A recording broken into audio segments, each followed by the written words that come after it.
ایھا الذین آمنوا لا تکونوا کالذین کفروا، اے لوگو جو ایمان لائے ہو کافروں کی سی باتیں نہ کرو۔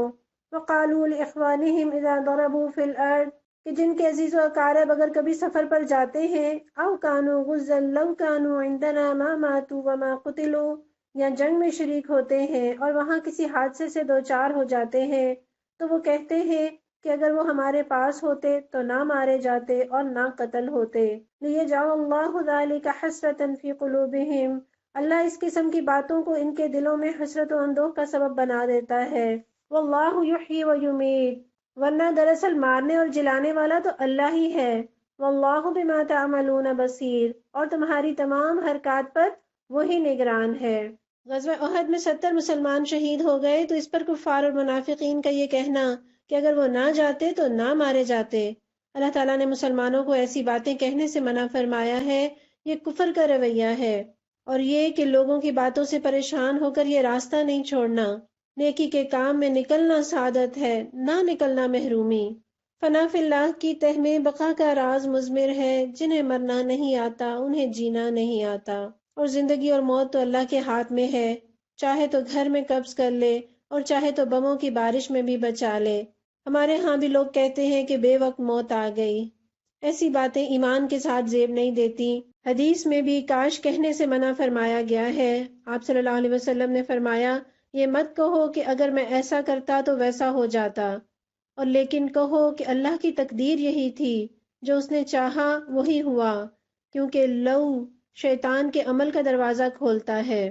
تو اگر مگر یہ کہنے کی بجائے ایسے موقع پہ قدر اللہ ما شاء فعل، جو اللہ نے چاہا وہ کیا، صبح و شام کہا کریں رضیت باللہ ربا وبالاسلام دینا وبمحمد نبی صلی اللہ علیہ وسلم، پروردگار ہم تیرے رب ہونے پر راضی، ہم اسلام کے دین ہونے پر راضی، اور ہم محمد مصطفیٰ صلی اللہ علیہ وسلم کے نبی ہونے پر راضی۔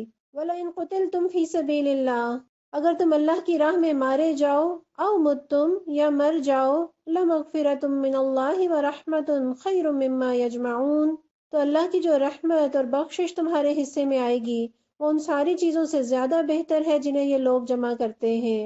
وَلَئِن مُتُّمْ أَوْ قُتِلْتُمْ لَإِلَى اللَّهِ تُحْشَرُونَ، اور خواہ تم مرو یا مارے جاؤ، بہرحال تم سب کو سمٹ کر جانا اللہ ہی کی طرف ہے۔ انسان کو موت دو ہی طرح سے آتی ہے، یا وہ خود مر جاتا ہے یا کوئی حادثہ مار دیتا ہے، لیکن وہ موت جو رب کی رحمت اور بخشش کا ذریعہ بن جائے، ایسی موت تو قابل رشک ہے۔ اصل چیز یہ ہے کہ ہمارا ہر دن فی سبیل اللہ ہو، اور نیکی کا ہر کام جو رب کو خوش کرنے کے لیے کیا جائے وہ فی سبیل اللہ ہی تو ہے۔ سو کسی نہ کسی نیکی کے کام میں مشغول رہیے، تاکہ موت آئے تو رب کی رحمتیں تھام لے، اور علم کا رستہ بھی جنت کا رستہ ہے۔ اسی رستے پر موت آ جائے، لوگ تو کہیں گے ہائے بیچاری، مگر سوچئے رب کے رستے کی موت کے مقابلے میں دنیا کی چیزوں کی کیا حیثیت ہے۔ جنت کو تصور میں لائیں، کیسے محلات ہوں گے، ایک اینٹ سونے کی، ایک چاندی کی، پرل کا محل، دنیا میں کس کا ہیرے موتی کا گھر ہے۔ اتنی پیاری جنت، رب اتنی پیاری جنت سجا کر بلا رہا ہے، ہم پھر بھی چونے مٹی کے گھروں پر جان دیتے ہیں۔ فَبِمَا رَحْمَةٍ مِّنَ اللَّهِ لِنتَ لَهُمْ، اے پیغمبر صلی اللہ علیہ وسلم، یہ اللہ کی بڑی رحمت ہے کہ آپ ان کے لیے بہت نرم مزاج واقع ہوئے ہیں۔ وَلَوْ كُنْتَ فَظًّا غَلِيظَ الْقَلْبِ لَانفَضُّوا مِنْ حَوْلِكَ، ورنہ اگر کہیں آپ تندخو اور سنگ دل ہوتے تو یہ سب آپ کے گرد و پیش سے چھٹ جاتے۔ فَاعْفُ عَنْهُمْ وَاسْتَغْفِرْ لَهُمْ وَشَاوِرْهُمْ فِي الْأَمْرِ، ان کے قصور معاف کر دو، ان کے حق میں دعائے مغفرت کرو، اور دین کے کام میں ان کو بھی شریک مشورہ رکھو۔ فَإِذَا عَزَمْتَ فَتَوَكَّلْ عَلَى اللَّهِ، پھر جب تمہارا عزم کسی رائے پر مستحکم ہو جائے تو اللہ پر بھروسہ کرو۔ ان اللہ یحب المتوکلین، اللہ کو وہ لوگ پسند ہیں جو اسی کے بھروسے پر کام کرتے ہیں۔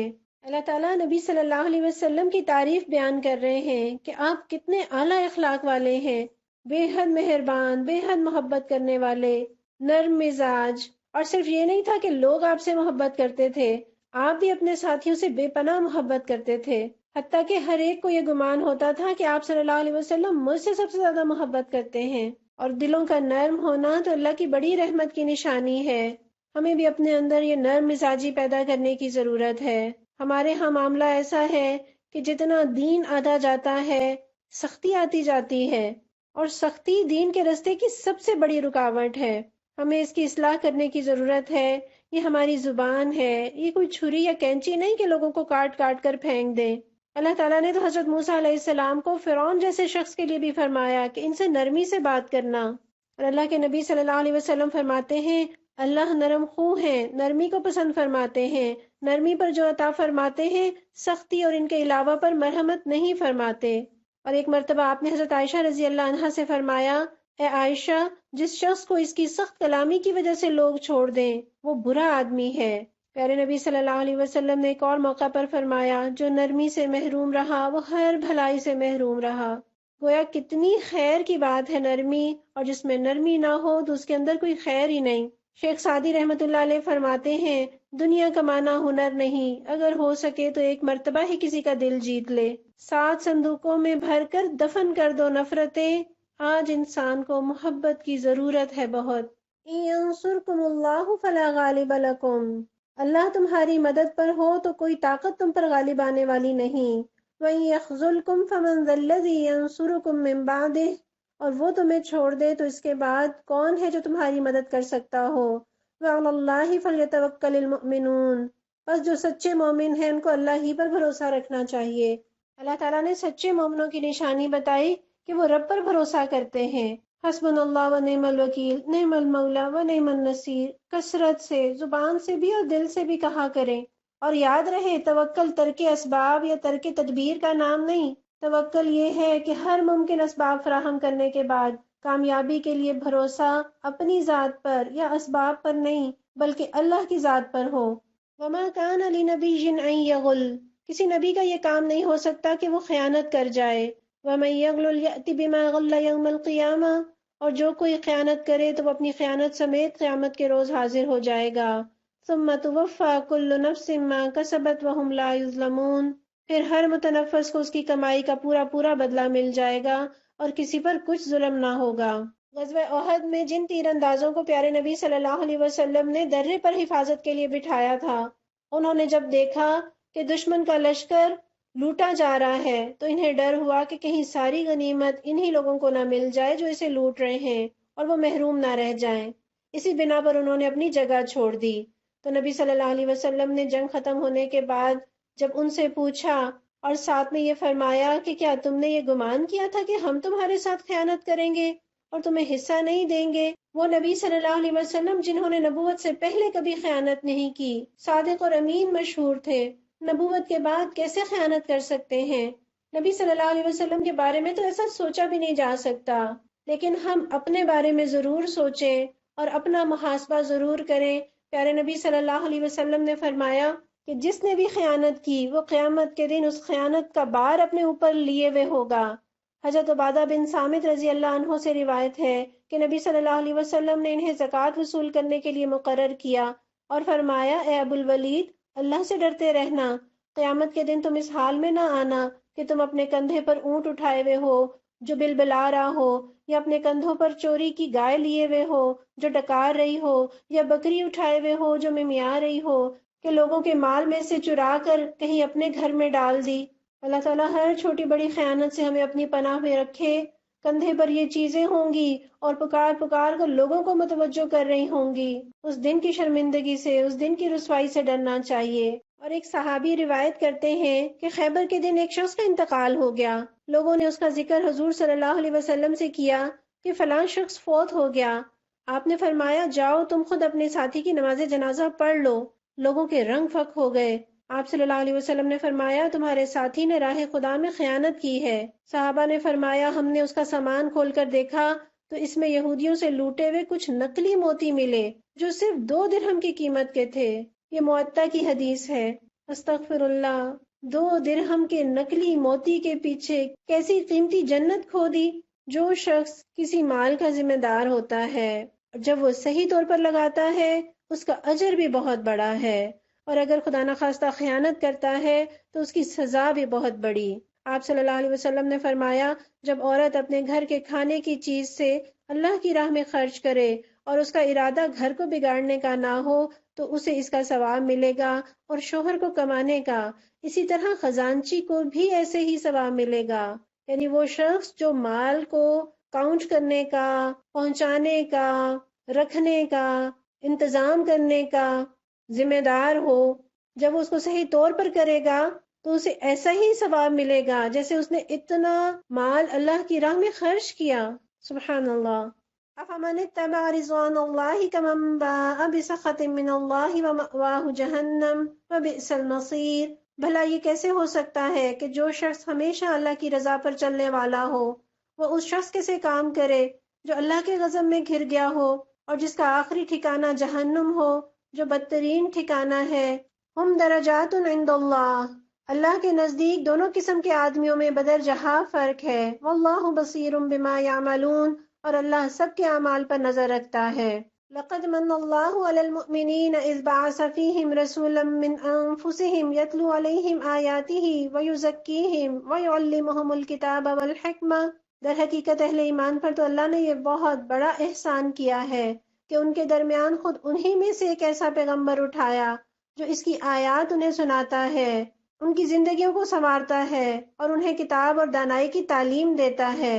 وَإِن كَانُوا مِن قَبْلُ لَفِي ضَلَالٍ مُّبِينٍ، حالانکہ اس سے پہلے یہی لوگ سری گمراہیوں میں پڑے ہوئے تھے۔ اللہ تعالیٰ نے کسی بڑی سے بڑی نعمت کو بھی اپنا احسان قرار نہیں دیا، صرف آپ صلی اللہ علیہ وسلم کی بعثت کو اپنا احسان قرار دیا۔ آج کا انسان اس قدر میٹیریلسٹک ہو گیا کہ وہ انہی چیزوں کا احسان سمجھتا ہے جس کا تعلق جسم کے ساتھ ہو یا پیٹ اور اس کی خواہشات سے ہو، حالانکہ انسان صرف گوشت اور ہڈیوں کا مرکب نہیں، اس کا اصل روح ہے۔ یہ روح نہ سنورے تو انسان نہ رہے، جانور بن جائے۔ ہم رب کے اس احسان پر اللہ کا شکر ادا کریں، پیارے نبی صلی اللہ علیہ وسلم کی قدر کریں۔ انہوں نے ہمیں گمراہی سے، بھٹکنے سے، ٹھوکریں کھانے سے بچا لیا، ورنہ ہم تو پتہ نہیں کن غلاظتوں میں اور کن گمراہیوں میں پڑے ہوتے، کیسی کچھ جہالتیں ہوتی۔ آپ صلی اللہ علیہ وسلم نے جنت کے قابل بنا دیا۔ اس جانوروں سے بھی گئے گزرے معاشرے میں آپ صلی اللہ علیہ وسلم نے قرآن کے ذریعے اور اپنے کردار کے ذریعے لوگوں کو سنوارا۔ آج فتنوں کے دور میں بھی یہی دو چیزیں مجھے اور آپ کو اور امت کو پستی سے نکال سکتی ہیں۔ اولما اصابتکم مصیبت قد اصبتم مثلیہا قلتم انا ھذا، اور یہ تمہارا کیا حال ہے کہ جب تم پر مصیبت آ پڑی تو تم کہنے لگے یہ کہاں سے آئی، حالانکہ جنگ بدر میں اس سے دگنی مصیبت تمہارے ہاتھوں فریق مخالف پر پڑ چکی ہے۔ قل هو من عند انفسکم، اے نبی صلی اللہ علیہ وسلم ان سے کہیے یہ مصیبت تمہاری اپنی لائی ہوئی ہے۔ ان اللہ علی کل شیء قدیر، اللہ ہر چیز پر قدرت رکھتا ہے۔ وما اصابکم یوم التقى الجمعان فباذن اللہ، اور جو نقصان لڑائی کے دن تمہیں پہنچا وہ اللہ کے اذن سے تھا۔ وَلِيَعْلَمَ الْمُؤْمِنِينَ، اور اس لیے تھا کہ اللہ دیکھ لے کہ تم میں سے مومن کون ہیں۔ وَلِيَعْلَمَ الَّذِينَ نَافَقُوا، اور منافق کون۔ وَقِيلَ لَهُمْ تَعَالَوْا قَاتِلُوا فِي سَبِيلِ اللَّهِ أَوِ ادْفَعُوا، وہ منافق کہ جب ان سے کہا گیا آؤ اللہ کی راہ میں جنگ کرو یا کم از کم اپنے شہر کی مدافعت ہی کرو، قَالُوا لَوْ نَعْلَمُ قِتَالًا لَاتَّبَعْنَاكُمْ، تو کہنے لگے اگر ہمیں علم ہوتا کہ آج جنگ ہوگی تو ہم ضرور تمہارے ساتھ چلتے۔ ہم للکفر یومئذ اقرب منہم للایمان، یہ بات جب وہ کہہ رہے تھے اس وقت وہ ایمان کی بنسبت کفر سے زیادہ قریب تھے۔ یقولون بافواہہم ما لیس فی قلوبہم، وہ اپنی زبانوں سے وہ باتیں کہتے ہیں جو ان کے دلوں میں نہیں ہوتی۔ واللہ اعلم بما یکتمون، اور جو کچھ وہ دلوں میں چھپاتے ہیں اللہ اسے خوب جانتا ہے۔ ان آیات کے تناظر میں دیکھیے کہ غزوہ احد پیارے نبی صلی اللہ علیہ وسلم کی کمان میں صحابہ کرام نے لڑا۔ سوچتے ہوں گے کہ کامیابی تو یقینی ہے، مگر جب غیر متوقع نتیجہ نکلا تو پریشان ہو گئے کہ یہ کیا ہوا، یہ کیسے ہو گیا۔ اللہ تعالیٰ نے بتایا کہ یہ تمہاری کمزوریوں کا نتیجہ ہے۔ اللہ کوتاہی کے باوجود فتح دینے پر قدرت رکھتا تھا، لیکن اللہ نے بندوں کو آزمایا، امتحان ہوا، لوگ نکھر کر چھٹ کر سامنے آ گئے، اور امتحان کے بعد ہی تو درجوں کا پتہ چلتا ہے کہ کس کا ایمان کس لیول کا ہے۔ گویا شر میں بھی، نقصان میں بھی حکمت ہوتی ہے، اور یہ پتہ چلا کہ منافق رستے میں چھوڑ جاتے ہیں، مخلص آخری دم تک ساتھ دیتے ہیں۔ اللہ ہمیں اخلاص عطا فرمائے اور مخلص ساتھی عطا فرمائے۔ الذین قالوا لاخوانہم وقعدوا لو اطاعونا ما قتلوا، یہ وہی لوگ ہیں جو خود تو بیٹھے رہے اور ان کے جو بھائی بند لڑنے گئے اور مارے گئے، ان کے متعلق انہوں نے کہہ دیا کہ اگر وہ ہماری بات مان لیتے تو نہ مارے جاتے۔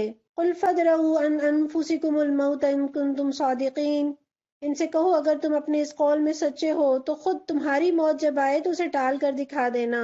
ولا تحسبن الذین قتلوا فی سبیل اللہ امواتا، جو لوگ اللہ کی راہ میں قتل ہوئے ہیں انہیں مردہ نہ سمجھو، بل احیاء عند ربہم یرزقون، وہ تو حقیقت میں زندہ ہیں، اپنے رب کے پاس رزق پا رہے ہیں۔ فرحین بما آتاہم اللہ من فضلہ، جو کچھ اللہ نے اپنے فضل سے انہیں دیا ہے اس پر خوش و خرم ہیں۔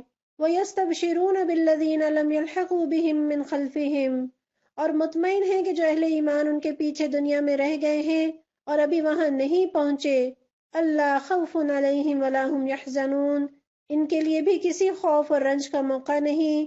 یستبشرون بنعمت من اللہ وفضل، وہ اللہ کے انعام اور اس کے فضل پر شاداں فرحاں ہیں۔ وَأَنَّ اللَّهَ لَا يُضِيعُ أَجْرَ الْمُؤْمِنِينَ، اور ان کو معلوم ہو چکا ہے کہ اللہ مومنوں کے اجر کو ضائع نہیں کرتا۔ منافقین کا کہنا کہ شہید ہونا ہلاکت ہے، فرمایا یہ ہلاکت نہیں، اس سے تو ابدی زندگی ملتی ہے، اور شہید تو نہ صرف خود زندہ ہوتے ہیں بلکہ قوموں کو بھی زندگی دے جاتے ہیں، اور وہ اس لیے بھی زندہ رہتے ہیں کہ جس مشن کے لیے انہوں نے جان دی وہ مشن زندہ ہے، اور شہید اپنی جان دے کر اللہ کے دین کی حفاظت کرتا ہے۔ اللہ سے بڑھ کر ان کا قدردان کون ہوگا؟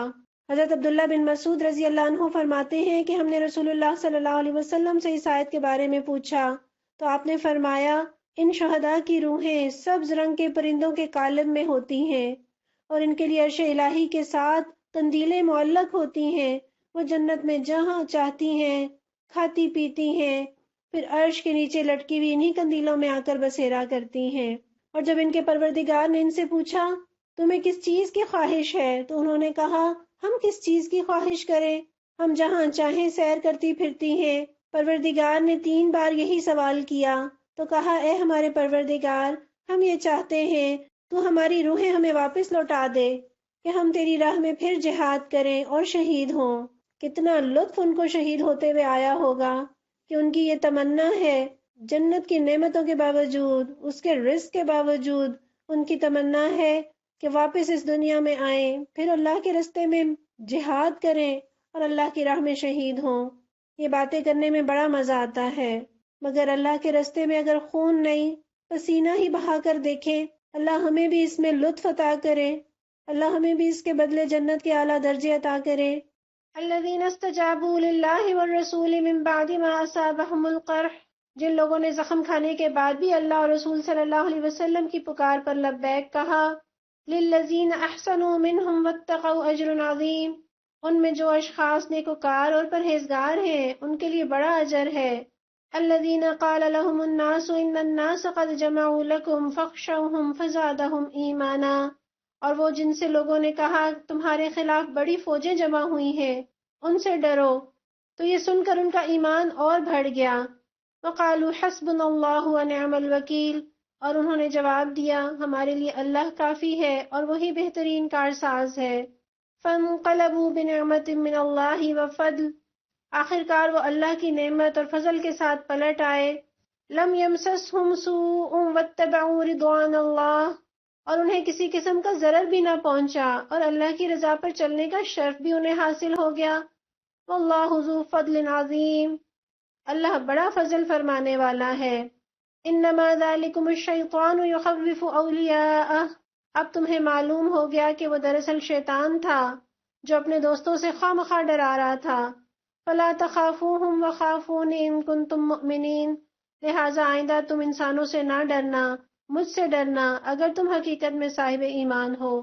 ان آیات کا شان نزول کچھ اس طرح سے ہے کہ غزوہ احد کے دوسرے دن آپ صلی اللہ علیہ وسلم نے مسلمانوں کو جمع کر کے دشمن کے تعاقب میں چلنے کا ارادہ ظاہر کیا کہ کہیں پلٹ نہ آئیں، تو صحابہ اگرچہ زخمی تھے، ان کے جسم بھی زخمی تھے، ان کے دل بھی زخمی تھے، وہ غمگین بھی تھے، اور یہ کتنا صحیح عذر ہو سکتا تھا، لیکن وہ آپ صلی اللہ علیہ وسلم کے ہمراہ دشمن کے تعاقب میں نکل کھڑے ہوئے۔ گویا ان کے جسم تو ٹوٹے تھے مگر ان کے حوصلے نہیں ٹوٹے تھے، اور انہیں تو اپنوں کی جدائی کا غم بھی تھا، اور غم تو صحت مند کی ہمت نچوڑ دیتا ہے، اور یہ تو پھر زخمی بھی تھے۔ ہم تو کہیں سے دعوت کھا کر پلٹ کر آئے ہوں اور کوئی کام کہیں تو کہتے ہیں ہم تو تھکے ہوئے ہیں، پوری رات سو کر بھی فجر کے وقت اللہ کی پکار پر لبیک کہنا جہاد اکبر لگتا ہے۔ اور صحابہ جو میرے اور آپ کے لیے رول ماڈل ہیں، چوٹوں کے باوجود اللہ کی پکار پر نکلتے ہیں۔ اور پھر احسان کا معاملہ، احسان کیا ہے؟ کسی کام کو خوبصورتی سے کرنا۔ اور بیماری میں دیکھیے کام کی کوالٹی متاثر ہوتی ہے، اور وہ زخموں کے باوجود، غموں کے باوجود، تھکے ہوئے ہونے کے باوجود اللہ کے دین کے لیے، اللہ کے نبی صلی اللہ علیہ وسلم کی پکار پر لبیک کہتے ہوئے پھر جان مال لے کر حاضر ہو گئے، تو بڑے اجر کے لیے قربانی بھی بڑی دینی پڑتی ہے۔ پھر اللہ تعالیٰ نے ان کے بارے میں فرمایا کہ جب انہیں لوگوں نے کہا کہ تمہارے خلاف بڑے لوگ جمع ہو گئے ہیں تو ان سے ڈر جاؤ، تو ڈرنے کی بجائے ان کا ایمان بڑھ گیا۔ اسلام کی فطرت میں قدرت نے لچک دی ہے، اتنا ہی یہ ابھرے گا جتنا کہ دبا دو گے۔ اتنے خوفناک حالات میں کن کا ایمان بڑھتا ہے؟ جو اپنی ذات پر بھروسہ نہیں کرتے، جو اللہ کی ذات پر بھروسہ کرتے ہیں، جو کہتے ہیں حسبنا اللہ و نعم الوکیل، کہ اللہ ہی ہمارا کارساز ہے، وہی ہمارے لیے کافی ہے۔ لیکن یہ کلمہ صرف زبان سے کہنے کا کلمہ نہ ہو، دل کے یقین کے ساتھ کہیں، ورنہ 100 دفعہ بھی پڑھ لیں اور دل لرز رہا ہو تو کیا فائدہ؟ حضرت عبداللہ بن عباس رضی اللہ عنہ فرماتے ہیں کہ حسبنا اللہ و نعم الوکیل کا کلمہ حضرت ابراہیم علیہ السلام نے اس وقت کہا تھا جب انہیں آگ میں ڈالا گیا، اور محمد صلی اللہ علیہ وسلم نے اس وقت کہا جب لوگوں نے کہا کہ بے شک تمہارے خلاف بڑے لوگ جمع ہوئے ہیں، پس تم ان سے ڈرو، تو ان کا ایمان اور بڑھ گیا۔ اور بندہ مومن اپنی خاطر تو نہیں، اللہ کی خاطر، اللہ ہی کے حکم کو ادا کرنے کے لیے اٹھتا ہے، تو دنیا کی کوئی طاقت اسے نہیں ڈرا سکتی۔ اور بہترین ہستی جس کو بندہ اپنا معاملہ سپرد کر دے وہ اللہ کی ہستی ہے، جس نے اس کو وکیل بنا دیا، اس کے لیے اب کون سا ڈر باقی رہ گیا؟ ترمذی کی روایت میں ہے ہر خائف کے لیے امان ہے حسبنا اللہ میں۔ اور ایک روایت یہ بھی ہے کہ جب تم پر کوئی بڑا کام آ پڑے تو تم حسبنا اللہ آخر تک پڑھو۔ حضرت زینب رضی اللہ عنہا نے حضرت عائشہ رضی اللہ عنہا سے پوچھا کہ تم نے صفوان رضی اللہ عنہ کی سواری پر سوار ہوتے وقت کیا پڑھا تھا؟ تو فرمانے لگی حسبی اللہ و نعم الوکیل۔ گویا ہر مشکل میں، ہر پریشانی میں، ہر غم میں یہ کلمہ ڈھارس دیتا ہے۔ اللہ کے سپرد اپنے معاملے کر دیں۔ اور دیکھیے نہ تیر چلا نہ تلوار، اور اللہ تعالیٰ نے صحابہ کو کتنی بڑی کامیابی دی کہ وہ اللہ کی نعمت اور اس کے فضل کے ساتھ پلٹے۔ لوگ سمجھ رہے تھے کہ شاید یہ بچ کر نہیں آئیں گے، مگر نعمتوں اور فضل کے ساتھ لوٹے۔ کاش یہ بات ہمیں سمجھ میں آ جائے۔ اللہ کو جذبہ چاہیے۔ اللہ تعالیٰ نے بتایا کہ شیطان اپنے دوستوں سے ڈرا رہا تھا، گویا شیطان کی محبت میں سکون نہیں، خوف ہی خوف ہے۔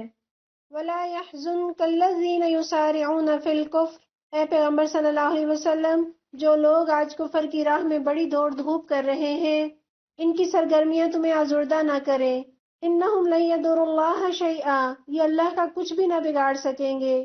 یرید اللہ الا یجعل لہم حظا فی الآخرہ، اللہ کا ارادہ یہ ہے کہ ان کے لیے آخرت میں کوئی حصہ نہ رکھے۔ وَلَهُمْ عَذَابٌ عَظِيمٌ، اور بالآخر ان کو سخت سزا ملنے والی ہے۔ ان الذین اشتروا الکفر بالایمان، جو لوگ ایمان کو چھوڑ کر کفر کے خریدار بنے ہیں، لن یضروا اللہ شیئا، وہ یقیناً اللہ کا کوئی نقصان نہیں کر رہے۔ وَلَهُمْ عَذَابٌ عَلِيمٌ، ان کے لیے دردناک عذاب تیار ہے۔ وَلَا يَحْسَبَنَّ الَّذِينَ كَفَرُوا أَنَّمَا نُمْلِي لَهُمْ خَيْرٌ لِأَنفُسِهِمْ، یہ ڈھیل جو ہم انہیں دیے جاتے ہیں اس کو یہ کافر اپنے حق میں بہتری نہ سمجھیں۔ انما نملی لہم لیزدادوا اثما، ہم تو انہیں اس لیے ڈھیل دے رہے ہیں کہ یہ خوب بارے گناہ سمیٹے۔ وَلَهُمْ عَذَابٌ مُّہِینٌ، پھر ان کے لیے سخت ذلیل کرنے والی سزا ہے۔ نبی صلی اللہ علیہ وسلم اتنی دلسوزی کے ساتھ لوگوں کو کفر چھوڑ کر ہدایت کی طرف آنے کے لیے محنتیں کر رہے تھے، اور وہ کفر کے ساتھ ہی چمٹے رہنے کو پسند کر رہے تھے، تو اللہ کے نبی صلی اللہ علیہ وسلم کا دل غمگین رہنے لگا۔ اللہ تعالیٰ پیارے نبی کو تسلی دے رہے ہیں کہ آپ نے تو حق ادا کر دیا، اس کے باوجود وہ کفر نہیں چھوڑتے تو یہ ان کی اپنی بد نصیبی ہے۔ دیکھیے پیارے نبی صلی اللہ علیہ وسلم کو کافروں کے کفر پر بھی دکھ ہوتا تھا، پھر اللہ تعالیٰ نے بتایا وہ لوگ جو ایمان کے بدلے کفر خرید لیتے ہیں وہ اللہ کا کچھ نہیں بگاڑ سکتے۔ منافق جہاد چھوڑ کر گھر واپس آ گئے، بڑے خوش کہ ہم بچ گئے ہیں۔ اللہ تعالیٰ ان کے اس رویے کو کافرانہ رویہ قرار دیتے ہیں۔ کہ اسلام کا نام لینا اور اس کے لیے کوئی قربانی نہ دینا یہ ایمان کے بدلے کفر کا سودا کرنا ہے، اور ایمان اور کفر دونوں ساتھ نہیں رہ سکتی۔ جس دل میں کفر ہو وہاں ایمان نہیں رہتا، جہاں ایمان ہو وہاں کفر کا کیا کام۔ اور بعض خوش نصیب کفر دے دیتے ہیں، ایمان خرید لیتے ہیں، اور بعض بد نصیب ایمان دے دیتے ہیں اور کفر لے لیتے ہیں۔ پھر آیت 178 میں اللہ تعالیٰ نے جواب دیا ہے اس بات کا کہ کافروں کو کفر کے باوجود دنیا کیوں ملتی ہے، یعنی بظاہر کفار پھلتے پھولتے نظر آتے ہیں، لیکن دراصل یہ اللہ کا عذاب ہے۔ نافرمانیوں کے باوجود، گناہوں کے باوجود مال و دولت کا، نعمتوں کا ملنا عذاب ہی کی تو ایک صورت ہے۔ یہ دنیا کا سامان جو انہوں نے گناہوں میں خرچ کیا، انہوں نے دراصل اپنے لیے جہنم کے انگارے خرید لیے۔ مسند احمد کی روایت ہے، آپ صلی اللہ علیہ وسلم نے فرمایا، جب آپ دیکھیں کہ ایک آدمی کو اس کی برائیوں کے باوجود دنیا میں رزق دیا جا رہا ہے تو سمجھ لیں کہ اس کو اللہ کی طرف سے ڈھیل دی جا رہی ہے۔ اللہ کی نافرمانیوں کے ساتھ دنیا کا ملنا، گناہوں کے باوجود عزت کا ملنا، یہ عذاب کی شکل ہے۔ ما كان الله ليذر المؤمنين على ما انتم عليه حتى يميز الخبيث من الطيب۔ اللہ مومنوں کو اس حالت میں ہرگز نہ رہنے دے گا جس میں تم اس وقت پائے جاتے ہو، وہ پاک لوگوں کو ناپاک لوگوں سے الگ کر کے رہے گا۔ وما كان الله ليطلعكم على الغيب، مگر اللہ کا طریقہ یہ نہیں کہ تم کو غیب پر مطلع کرے۔ ولكن الله يجتبي من رسله من يشاء، غیب کی باتیں بتانے کے لیے تو وہ اپنے رسولوں میں سے جس کو چاہتا ہے منتخب کر لیتا ہے۔ فآمنوا باللہ ورسولہ، لہٰذا امور غیب کے بارے میں اللہ اور اس کے رسول صلی اللہ علیہ وسلم پر ایمان رکھو۔ وَإِن تُؤْمِنُوا وَتَتَّقُوا فَلَكُمْ أَجْرٌ عَظِيمٌ، اگر تم ایمان اور خدا ترسی کی روش پر چلو گے تو تم کو بڑا اجر ملے گا۔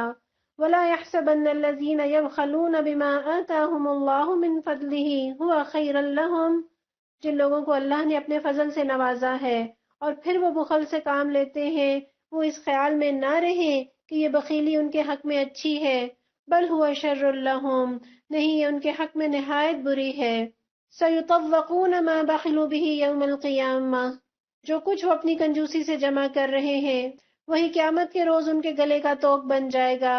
وَلِلَّهِ مِيرَاثُ السَّمَاوَاتِ وَالْأَرْضِ وَاللَّهُ بِمَا تَعْمَلُونَ خَبِيرٌ، زمین اور آسمانوں کی میراث اللہ ہی کے لیے ہے اور تم جو کچھ کرتے ہو اللہ اس سے باخبر ہے۔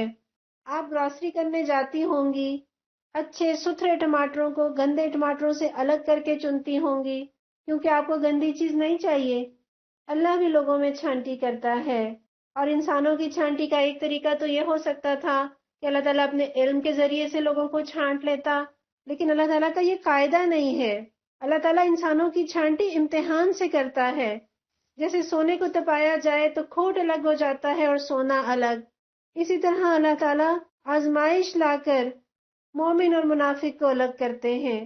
عام حالات میں تو کچے پکے سارے ہی آ جاتے ہیں، جیسے عبداللہ بن ابی نمازوں میں صف اول میں رہتا، مگر جہاد کا موقع آیا تو اس کا نفاق کھل گیا اور صحابہ کا جذبہ ایمان ابھر کر سامنے آیا۔ پھر اگلی آیت میں بخل کی بیماری کا تذکرہ ہے۔ جی ہاں، بخل بھی بیماری ہے، صرف شوگر، بلڈ پریشر، کرونا، صرف یہ بیماریاں نہیں ہیں، بخیلی بھی ایک بہت بڑی بیماری ہے۔ حضرت ابوبکر صدیق فرماتے ہیں بخل سے بڑی بیماری کیا ہو سکتی ہے، اور یہ تو ایسی بیماری ہے جو بندے کو ہلاک کر دیتی ہے۔ مسلم کی روایت میں ہے، آپ صلی اللہ علیہ وسلم نے فرمایا بخل اور ہوس سے بچو، کیونکہ تم سے پہلے لوگوں کو بخل اور ہوس نے ہلاک کر دیا، اسی نے ان کو اکسایا تو انہوں نے اپنے خون بہائے اور اپنی حرمت والی چیزوں کو حلال کر لیا۔ گویا بخیلی اور لالچ یہ ایسی بیماریاں ہیں جیسے آپ سمجھ لیجئے کہ کینسر کی لاسٹ سٹیج ہے، یہ انسان کو ہلاک کر کے چھوڑتی ہے، اور یہ بخیلی قیامت کے دن گلے کا توق بنے گی۔ آپ صلی اللہ علیہ وسلم نے فرمایا قیامت کے دن مال گنجے سانپ کی شکل میں لپٹے گا، وہ اسے اپنے دونوں جبڑوں سے پکڑے گا اور اس سے کہے گا میں ہوں تمہارا مال، میں ہوں تمہارا خزانہ۔ پھر نبی صلی اللہ علیہ وسلم نے یہی آیت تلاوت فرمائی۔ دنیا میں وہ اپنے جمع کیے ہوئے مال پر سانپ بن کر بیٹھا رہا، اب یہی سانپ قیامت کے دن گلے کا توق بنے گا۔ اور بخیلی صرف مال کی نہیں ہوتی، بخیلی دین کے معاملے میں بھی ہوتی ہے۔ آپ کے پاس وقت ہے، وسائل ہیں، مواقع ہیں، لیکن پھر بھی اپنی صلاحیتوں کو دین کے لیے نہیں لگا رہے، تو یہ بھی بخل ہے۔ اللہ ہمیں دلوں کی تنگی سے بچائے اور اللہ کی راہ میں جان اور مال اور وقت اور صلاحیتیں لگانے کی توفیق عطا کر دے۔ لقد سمع اللہ قول الذین قالوا ان اللہ فقیر ونحن اغنیاء۔ اللہ نے ان لوگوں کا قول سنا جو کہتے ہیں کہ اللہ فقیر ہے اور ہم غنی ہیں۔ سنکتب ما قالوا وقتلهم الانبیاء بغیر حق۔ ان کی یہ باتیں بھی ہم لکھ لیں گے اور اس سے پہلے جو وہ پیغمبروں کو ناحق قتل کرتے رہے ہیں وہ بھی ان کے نامہ اعمال میں ثبت ہے۔ وَنَقُولُ ذُوقُوا عَذَابَ الْحَرِيقِ۔ جب فیصلے کا وقت آئے گا اس وقت ہم ان سے کہیں گے لو اب عذاب جہنم کا مزہ چکھو۔ ذَلِكَ بِمَا قَدَّمَتْ أَيْدِيكُمْ وَأَنَّ اللَّهَ لَيْسَ بِظَلَّامٍ لِّلْعَبِيدِ۔ یہ تمہارے اپنے ہاتھوں کی کمائی ہے، اللہ اپنے بندوں کے لیے ظالم نہیں ہے۔ تفاسیر میں ہے کہ جب یہ آیت نازل ہوئی کہ کون ہے جو اللہ کو قرض دے، تو بعض یہودیوں نے مذاق اڑاتے ہوئے کہا لو جی اللہ میاں بھی فقیر ہو گئے اور بندوں سے قرض مانگنے پر اتر آئے ہیں، معاذ اللہ۔ تو ان کے جواب میں یہ آیت اتری، کیونکہ قرض عام طور پر غریب مانگا کرتا ہے اور قرض دینے والا ہمیشہ امیر ہوتا ہے، لہٰذا انہوں نے کہا ان اللہ فقیر ونحن اغنیاء۔ تو بتائیے جو سورج کی طرف تھوکے گا اس کا تھوک کس پر پڑے گا؟ اور اللہ کے کلام کے ساتھ مذاق اتنا بڑا جرم ہے کہ اسے قتل انبیاء کے ساتھ لکھا گیا۔ کبھی اللہ کے کسی حکم کا مذاق نہ اڑائیں، کبھی دین والوں کو برا نہ کہیں۔ جو دین کے رستے میں انفاق کی اپیل کرتے ہیں دے سکتے ہیں تو دے دیجئے، نہیں تو مذاق نہ اڑائیں۔ ہمیں ادب سیکھنے کی ضرورت ہے، اللہ کا ادب، اللہ کے نبی صلی اللہ علیہ وسلم کا ادب، بڑوں کا ادب، استادوں کا ادب، قرآن کا ادب، اللہ کے احکامات کا ادب۔ بے ادبی بڑھتی ہے تو دین پر باتیں چھاڑنے سے بھی لوگ پرہیز نہیں کرتے۔ اور اللہ تعالیٰ نے فرمایا کہ ان کا نبیوں کو ناحق قتل کرنا، حالانکہ اس دور کے یہودیوں نے تو کسی نبی کو قتل نہیں کیا تھا۔ امام قرطبی فرماتے ہیں کہ ان کے آبا نے قتل کیا تھا، لیکن جو کسی کے گناہ کے کام پر راضی ہو وہ بھی اسی کے کھاتے میں لکھا جاتا ہے۔ اس لیے کبھی گناہ پر رضامندی اور خوشی کا اظہار نہ کرے کہ یہ خود گناہ ہے۔ اللہ نے بتایا کہ یہ ان کی اپنی حرکتیں ہیں جس کی وجہ سے جہنم کا عذاب ان کا مقدر بنا۔ اللہ نے ان پر ظلم نہیں ڈھایا۔ الذين قالوا ان الله عهد الينا الا نؤمن لرسول حتى ياتينا بقربان تاكله النار۔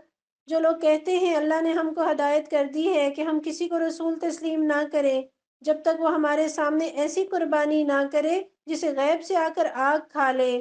قل قد جاءكم رسل من قبلي بالبينات وبالذي قلتم فلم قتلتموهم ان كنتم صادقين۔ ان سے کہیے تمہارے پاس مجھ سے پہلے بہت سے رسول آ چکے ہیں جو بہت سی روشن نشانیاں لائے تھے، اور وہ نشانی بھی لائے تھے جس کا تم ذکر کرتے ہو۔ پھر اگر ایمان لانے کے لیے یہ شرط پیش کرنے میں تم سچے ہو تو ان رسولوں کو تم نے کیوں قتل کیا؟ فَإِن كَذَّبُوكَ فَقَدْ كُذِّبَ رُسُلٌ مِّن قَبْلِكَ جَاءُوا بِالْبَيِّنَاتِ وَالزُّبُرِ وَالْكِتَابِ الْمُنِيرِ۔ اب اے محمد صلی اللہ علیہ وسلم، اگر یہ لوگ آپ کو جھٹلاتے ہیں تو بہت سے رسول آپ سے پہلے جھٹلائے جا چکے ہیں جو کھلی کھلی نشانیاں اور صحیفے اور روشنی بخشنے والی کتابیں لائے تھے۔ یہودیوں کا یہ کہنا کہ ہم نبی صلی اللہ علیہ وسلم کو اللہ کا رسول نہیں مانیں گے جب تک کہ آسمان سے آگ آ کر ان کی قربانی کو نہ کھا لے، اس کی حقیقت کیا ہے کہ پہلے نبیوں میں ایسے نبی بھی آئے جن کی دعا سے آسمان سے آگ آتی اور اہل ایمان کے صدقات اور قربانیوں کو کھا جاتی، اور یہ ایک طرف تو اس بات کی دلیل ہوتی کہ اللہ کی راہ میں ان کی قربانی قبول ہو گئی، اور دوسری طرف اس بات کی بھی دلیل ہوتی کہ یہ نبی برحق ہیں۔ لیکن اللہ تعالیٰ بتا رہے ہیں کہ جب وہ برحق ثابت ہوئے تو تم نے ان کی تکذیب کیوں کی، تم نے انہیں کیوں جھٹلایا؟ اور یہ ذہن میں رہے کہ یہ آپ صلی اللہ علیہ وسلم کی امت کو خاص امتیاز اللہ نے عطا کیا کہ امت کے صدقات فقیروں اور محتاجوں کو دیے جاتے ہیں۔ چونکہ یہ طریقہ مختلف تھا پچھلے انبیاء سے تو انہوں نے ماننے سے انکار کر دیا۔ پہلے زمانے میں تو حیرت انگیز چیزیں دکھا کر لوگوں کو حق کی طرف مائل کیا جاتا تھا، لیکن اب دور مختلف تھا، دنیا سمٹ رہی تھی، علم کی دہلیز پر دنیا کھڑی تھی، پہلے آبادیاں بھی کم تھیں اب آبادیاں بھی بڑھ رہی تھیں، اس لیے اب اس بات کی ضرورت تھی کہ انسان خود قربانی اور اثار کا مجسمہ بنے۔ اللہ کے بندوں کی خدمت کرے تو اللہ اسے قبول فرمائیں گے۔ اب بھی اگر قبولیت کے لیے آگ آ کر کھا لیتی، قربانی کرنے والے کے دل کو تو سکون ملتا، مگر غریبوں کے ہاتھ کچھ نہ آتا۔ تو یہ امت پر کتنا بڑا فضل ہے، اور یہ بھی اللہ کا کتنا بڑا فضل ہے کہ اللہ نے چھپا لیا کس کی قربانی قبول ہوئی کس کی نہ ہوئی۔ اگر سب کو پتہ چل جاتا تو کتنی شرمندگی ہوتی۔ پھر آپ صلی اللہ علیہ وسلم کو تسلی دی جا رہی ہے کہ اگر یہ لوگ آپ کو جھٹلا رہے ہیں تو غم نہ کریں، یہ کوئی نئی بات نہیں ہے، آپ سے پہلے بہت سے انبیاء کے ساتھ لوگ یہ سلوک کر چکے ہیں۔ کل نفس ذائقۃ الموت، آخرکار ہر شخص کو مرنا ہے۔ وَإِنَّمَا تُوَفَّوْنَ أُجُورَكُمْ يَوْمَ الْقِيَامَةِ، اور تم سب اپنے اپنے پورے اجر قیامت کے روز پانے والے ہو۔ فَمَنْ زُحْزِحَ عَنِ النَّارِ وَأُدْخِلَ الْجَنَّةَ فَقَدْ فَازَ، کامیاب دراصل وہ ہے جو وہاں آتش دوزخ سے بچ جائے اور جنت میں داخل کر دیا جائے۔ وَمَا الْحَيَاةُ الدُّنْيَا إِلَّا مَتَاعُ الْغُرُورِ، رہی یہ دنیا تو یہ محض ایک ظاہر فریب چیز ہے۔ اس آیت میں ساری دنیا کے انسانوں کے لیے اطلاع ہے، کوئی نیک ہو یا بد، اچھا کرے یا برا، مرد ہو یا عورت، پڑھا لکھا ہو یا ان پڑھ، کافر ہو یا مسلمان، ہر ایک نے موت کا ذائقہ چکھنا ہے۔ اور دنیا میں خدا کے منکر تو بے شمار ہیں، مگر موت کا انکار کسی کو نہیں۔ ہر دن ہمیں کسی نہ کسی کے سفر آخرت کی طرف روانگی کی اطلاع ملتی رہتی ہے، اور ہر جانے والا گویا ہمیں بھی تیار رہنے کا اشارہ دے جاتا ہے۔ اور ضروری نہیں کہ ہم 60 70 سال کے عدد کو پہنچے، کتنے ہی بچے، کتنے ہی جوان، کتنے ہی معصوم ہماری نگاہوں کے سامنے دنیا سے رخصت ہوتے ہیں۔ اللہ تعالیٰ ہمیں موت کی تیاری کرنے والا بنا دے۔ اللہ نے اس میں اہل ایمان کو تسلی بھی دی کہ اگر دین پر چلنے میں مشکل ہے تو 2 4 دن کی بات ہے، اگر اپنوں نے یا بیگانوں نے ستایا ہے تو گھبراؤ نہیں۔ آپ صلی اللہ علیہ وسلم نے موت کو یاد رکھنے کی نصیحت کی اور فرمایا لذتوں کو توڑنے والی موت کا اکثر تذکرہ کیا کرو۔ اور ایک مرتبہ آپ صلی اللہ علیہ وسلم سے پوچھا گیا کہ کون زیادہ عقل مند ہے، تو آپ نے فرمایا جو موت کا تذکرہ زیادہ کرے اور موت کے بعد کے لیے اچھی تیاری میں لگا رہے۔ اللہ تعالیٰ نے دنیا کو دھوکہ قرار دیا۔ دنیا کی عارضی بہار، ظاہری زیب و زینت میں اتنی کشش ہے، یہ اتنی پرفریب ہے، اس میں مگن ہو کر انسان بسا اوقات آخرت سے غافل ہو جاتا ہے، اور اتنا غافل رہتا ہے یہاں تک کہ موت آ جاتی ہے، تب اس کی آنکھیں کھلتی ہیں کہ مجھے دنیا میں رہ کر کیا کرنا چاہیے تھا اور میں کیا کرتا رہا۔ اسی لیے حضرت علی رضی اللہ عنہ فرماتے ہیں کہ لوگ سوئے پڑے ہیں، جب مریں گے تب ہوشیار ہوں گے۔ اور کسی نے بڑی اچھی مثال دی کہ دنیا کی مثال سوئے ہوئے آدمی کی سی ہے کہ وہ خواب میں اچھی چیزیں بھی دیکھتا ہے، بری چیزیں بھی دیکھتا ہے، اور پھر بیدار ہو جاتا ہے، یعنی وہ سب چیزیں جو اس نے خواب میں دیکھی وہ ختم ہو جاتی ہیں۔ اسی طرح دنیا کی خوشیاں بھی عارضی، اس کے غم بھی عارضی، اس کی کامیابیاں بھی عارضی، اس کی ناکامیاں بھی عارضی۔ اس مٹ جانے والی دنیا کی خاطر اللہ کو ناراض نہ کریں کہ اس کی عزت بھی دھوکہ، اس کی شہرت بھی دھوکہ، اس کا عروج بھی دھوکہ، اس کا زوال بھی دھوکہ، اس کا ساز و سامان بھی دھوکہ، سب چھوٹنے والا ہے۔ کسی بزرگ نے بڑی اچھی مثال دی کہ کسی آدمی نے اونٹنی کو خریدا اور بیت اللہ کا سفر کرنے کا ارادہ کیا۔ پھر وہ اپنی اونٹنی میں اس قدر مشغول ہو گیا کہ اس کو کھلائے پلائے، رنگ برنگے کپڑے پہنائے، اس کو ہار پہنائے، اور بھول جائے کہ اس کے ساتھ ہی جا چکے، اور وہ غفلت کی وجہ سے درندوں کی خوراک بن جائے اور منزل اس کی الگ کھوٹی ہوئی۔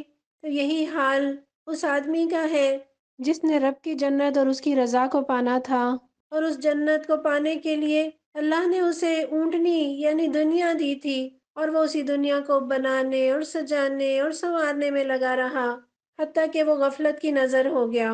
حضرت ابراہیم بن ادھم فرماتے ہیں کہ جب مل جاتا ہے تو مردوں کی طرح کھاتے ہیں، اور جب نہیں ملتا تو مردوں کی طرح صبر کرتے ہیں۔ اللہ ہمیں ایسا ہی بے نیاز بنا دے۔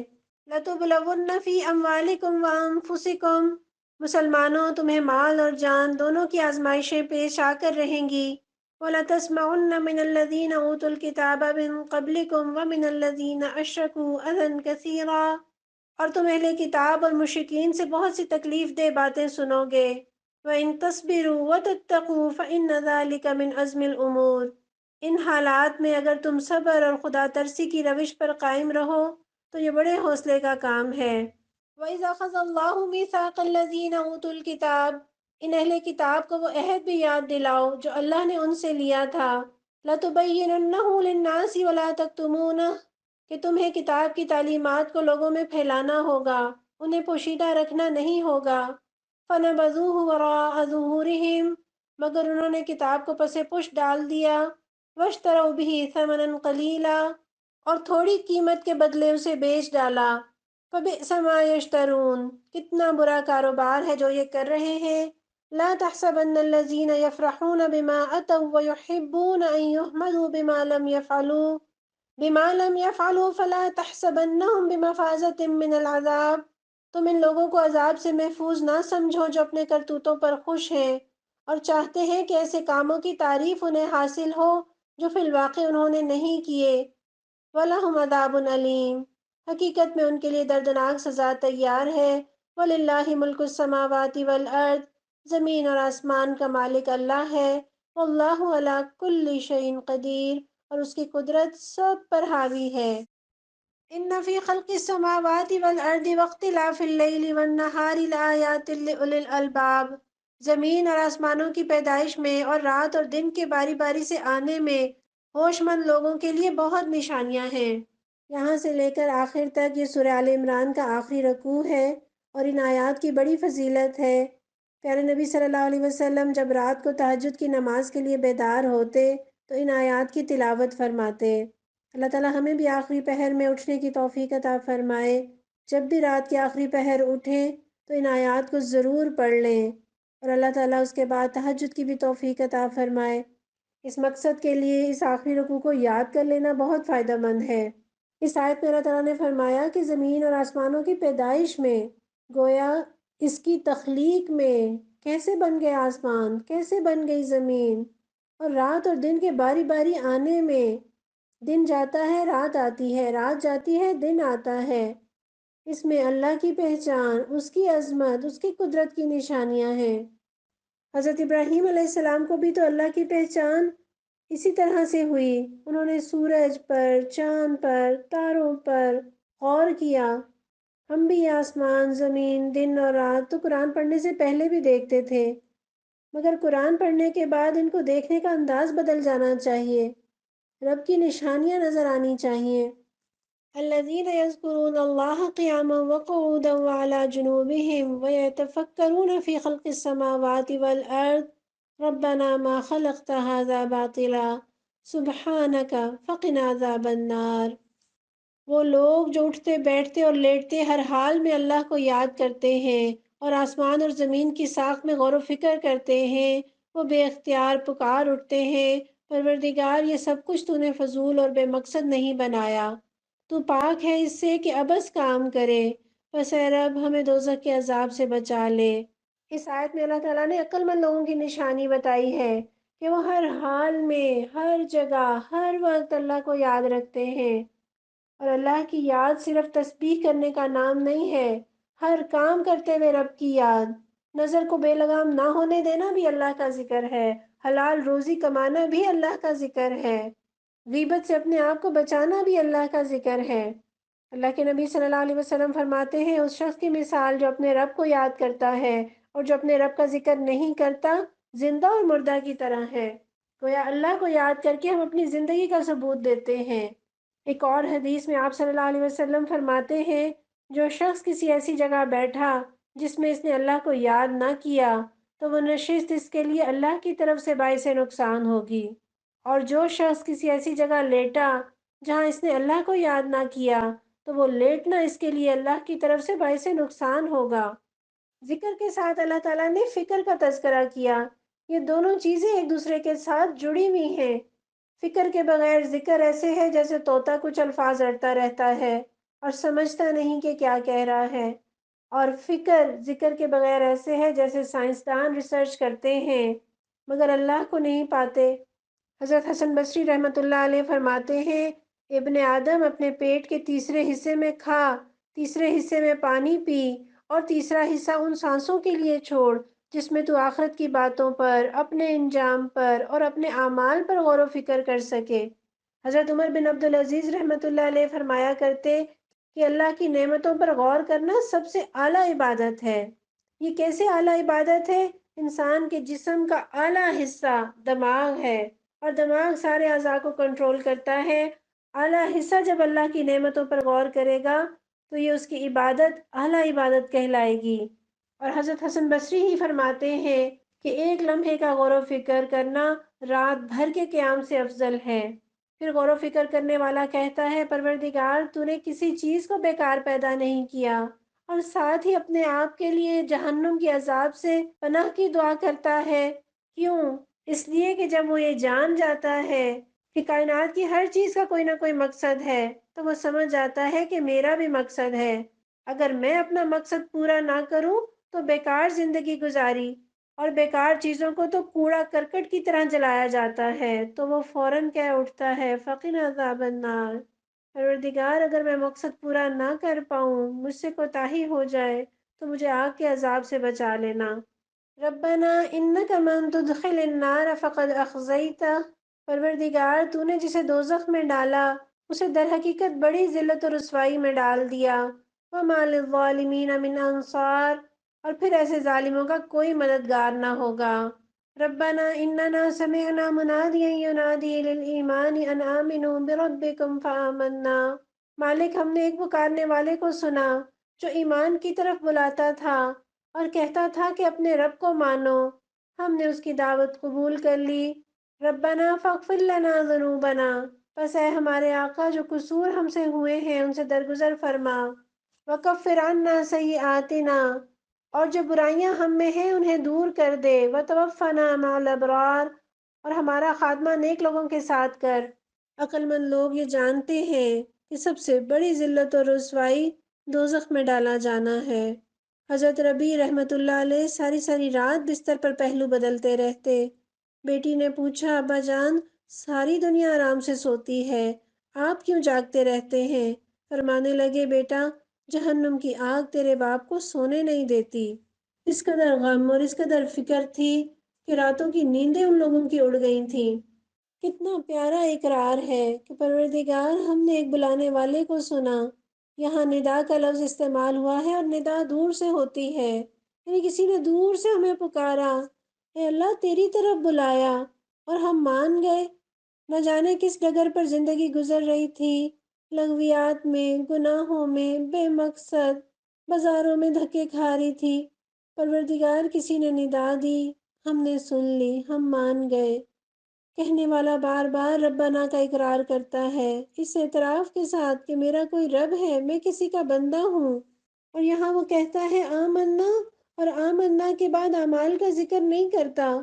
گویا بندہ اقرار کرتا ہے کہ ایمان تو رکھتا ہوں مگر عمل کی پونجی نہیں، اور اس ایمان کی بدولت چاہتا ہے کہ اچھے بندوں کے ساتھ میرا حشر ہو، ہمارے بزرگ، ہمارے والدین، ہمارے نیک لوگ، ہمارے اساتذہ، پروردگار ہمارا حشر ان کے ساتھ کرنا۔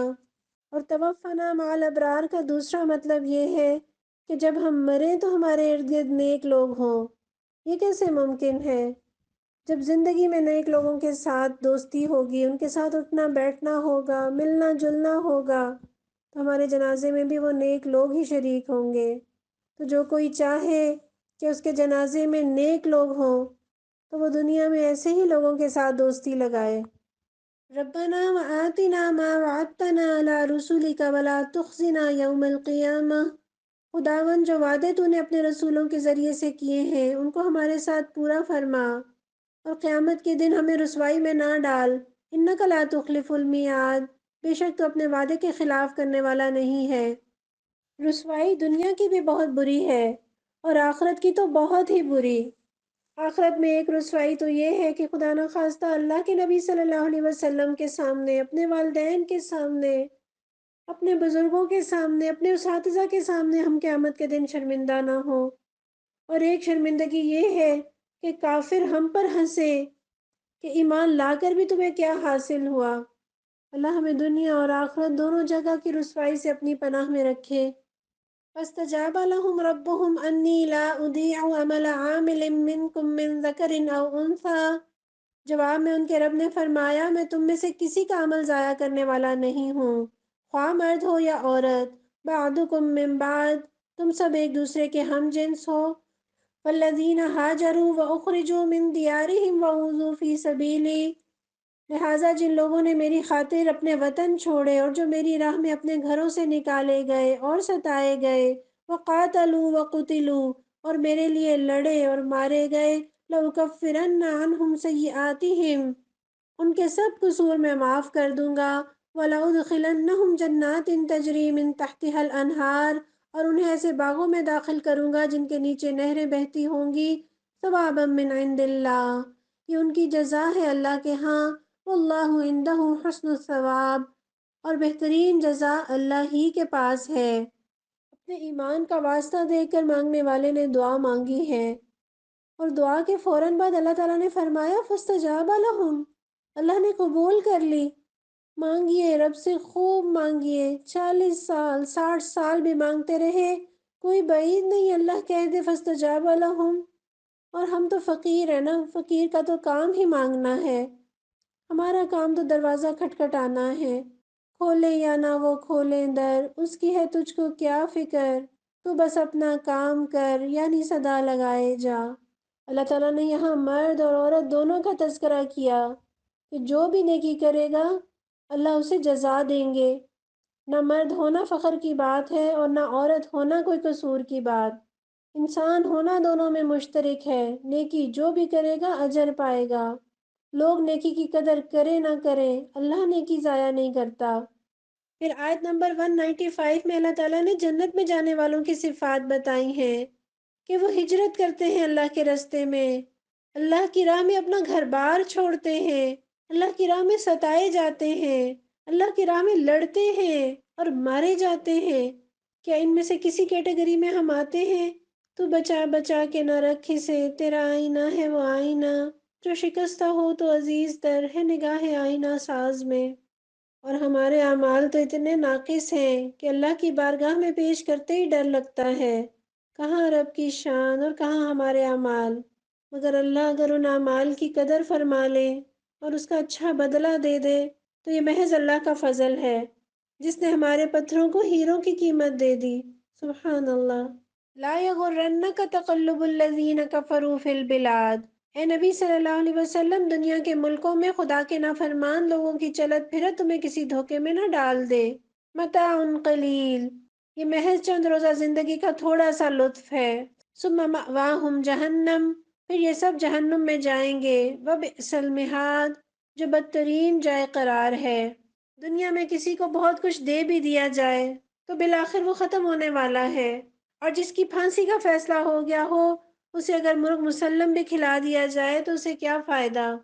لیکن الذین اتقوا ربهم لهم جنات تجری من تحتها الانہار خالدین فیہا، برعکس اس کے جو لوگ اپنے رب سے ڈرتے ہوئے زندگی بسر کرتے ہیں ان کے لیے ایسے باغ ہیں جن کے نیچے نہریں بہتی ہوں گی، ان باغوں میں وہ ہمیشہ رہیں گے۔ نزلا من عند اللہ وما عند اللہ خیر للابرار، اللہ کی طرف سے یہ سامان ضیافت ہے ان کے لیے، اور جو کچھ اللہ کے پاس ہے نیک لوگوں کے لیے وہی سب سے بہتر ہے۔ وَإِنَّ مِنْ أَهْلِ الْكِتَابِ لَمَنْ يُؤْمِنُ بِاللَّهِ وَمَا أُنزِلَ إِلَيْكُمْ، اور اہل کتاب میں کچھ لوگ ایسے ہیں جو اللہ کو مانتے ہیں اور اس کتاب پر ایمان لاتے ہیں جو تمہاری طرف بھیجی گئی۔ وَمَا أُنزِلَ إِلَيْهِمْ خَاشِعِينَ لِلَّهِ، اور اس کتاب پر بھی ایمان رکھتے ہیں جو اس سے پہلے خود ان کی طرف بھیجی گئی، اللہ کے آگے جھکے ہوئے ہیں۔ لا یشترون بآیات اللہ ثمنا قلیلا، اور اللہ کی آیات کو تھوڑی سی قیمت پر بیچ نہیں دیتے۔ اولئک لہم اجرہم عند ربہم، ان کا اجر ان کے رب کے پاس ہے۔ ان اللہ سریع الحساب، اور اللہ حساب چکانے میں دیر نہیں لگاتا۔ یا ایھا الذین آمنوا اصبروا وصابروا ورابطوا، اے لوگو جو ایمان لائے ہو صبر سے کام لو، باطل پرستوں کے مقابلے میں پابندی دکھاؤ اور حق کی خدمت کے لیے کمر بستہ رہو۔ واتقوا اللہ لعلکم تفلحون، اور اللہ سے ڈرتے رہو، امید ہے کہ فلاح پاؤ گے۔ سورہ آل عمران کی آخری آیت گویا پوری سورت کا نچوڑ ہے، صبر کا پیغام ہے، حق کی خدمت کے لیے ڈٹے رہنے کا پیغام ہے، اور گناہوں سے بچنے کا، اللہ کی ناراضگی سے بچنے کا میسج ہے، اور کامیابی تو ہے ہی صبر کے ساتھ۔ ان النصر مع الصبر، صبر کے بغیر کامیابی ہاتھ نہیں آتی۔ اور مبارک ہیں وہ لوگ جو دین کی خدمت کے لیے کمر بستہ رہیں۔ آپ صلی اللہ علیہ وسلم نے فرمایا، یہ بخاری کی روایت ہے کہ مبارک کا مستحق ہے وہ جو اپنے گھوڑے کی لگام تھامے ہوئے ہے، اس کے سر کے بال پراگندہ ہیں، اس کے قدم غبار آلود ہیں۔ اگر اسے چوکی پہرے پر لگا دیا جائے تو وہ اپنے اس کام میں پوری تندہی سے لگا رہے، اور اگر لشکر کے پیچھے دیکھ بھال کے لیے لگا دیا جائے تو وہ اس میں بھی پوری تندہی سے لگا رہے۔ یعنی جو ذمہ داری بھی سونپی جائے اس اپنی ذمہ داری کو اچھی طرح ادا کرے۔ غزوہ احد میں بھی یہی پیغام تھا کہ جو ذمہ داری ہو اس ڈیوٹی کو پورا کیا جائے، اس میں کوئی کمی کوتاہی نہ ہو۔ سورت یہاں مکمل ہوئی۔ الحمدللہ الذی بنعمتہ تتم الصالحات۔ اس اللہ کا شکر ہے جس کے فضل و احسان سے بھلائیاں تکمیل کو پہنچتی ہیں۔ اب ہم سورہ نساء پڑھیں گے اور یہ مدنی سورہ ہے۔ سورہ آل عمران کی آخری اور سورہ نساء کی پہلی آیت پڑھیں تو معلوم ہوتا ہے کہ جس اہم مضمون پر سورہ آل عمران ختم ہوئی، اسی مضمون سے سورہ نساء کا آغاز ہو رہا ہے۔ سورہ آل عمران کی آخری آیت میں مسلمانوں کو کامیابی کا یہ رستہ بتایا گیا کہ اپنی انفرادی اور اجتماعی زندگی میں دین پر جمے رہیں، آپس میں جڑے رہیں اور دشمن کے مقابلے میں ڈٹے رہیں اور اللہ سے ڈرتے رہیں۔ اسی مضمون سے یہ سورت شروع ہوتی ہے۔ اعوذ باللہ من الشیطان الرجیم، بسم اللہ الرحمن الرحیم۔ یا ایہا الناس اتقوا ربکم الذی خلقکم من نفس واحدہ۔ لوگو اپنے رب سے ڈرو جس نے تم کو ایک جان سے پیدا کیا۔ وخلق منہا زوجہا وبث منہما رجالا کثیرا ونساء۔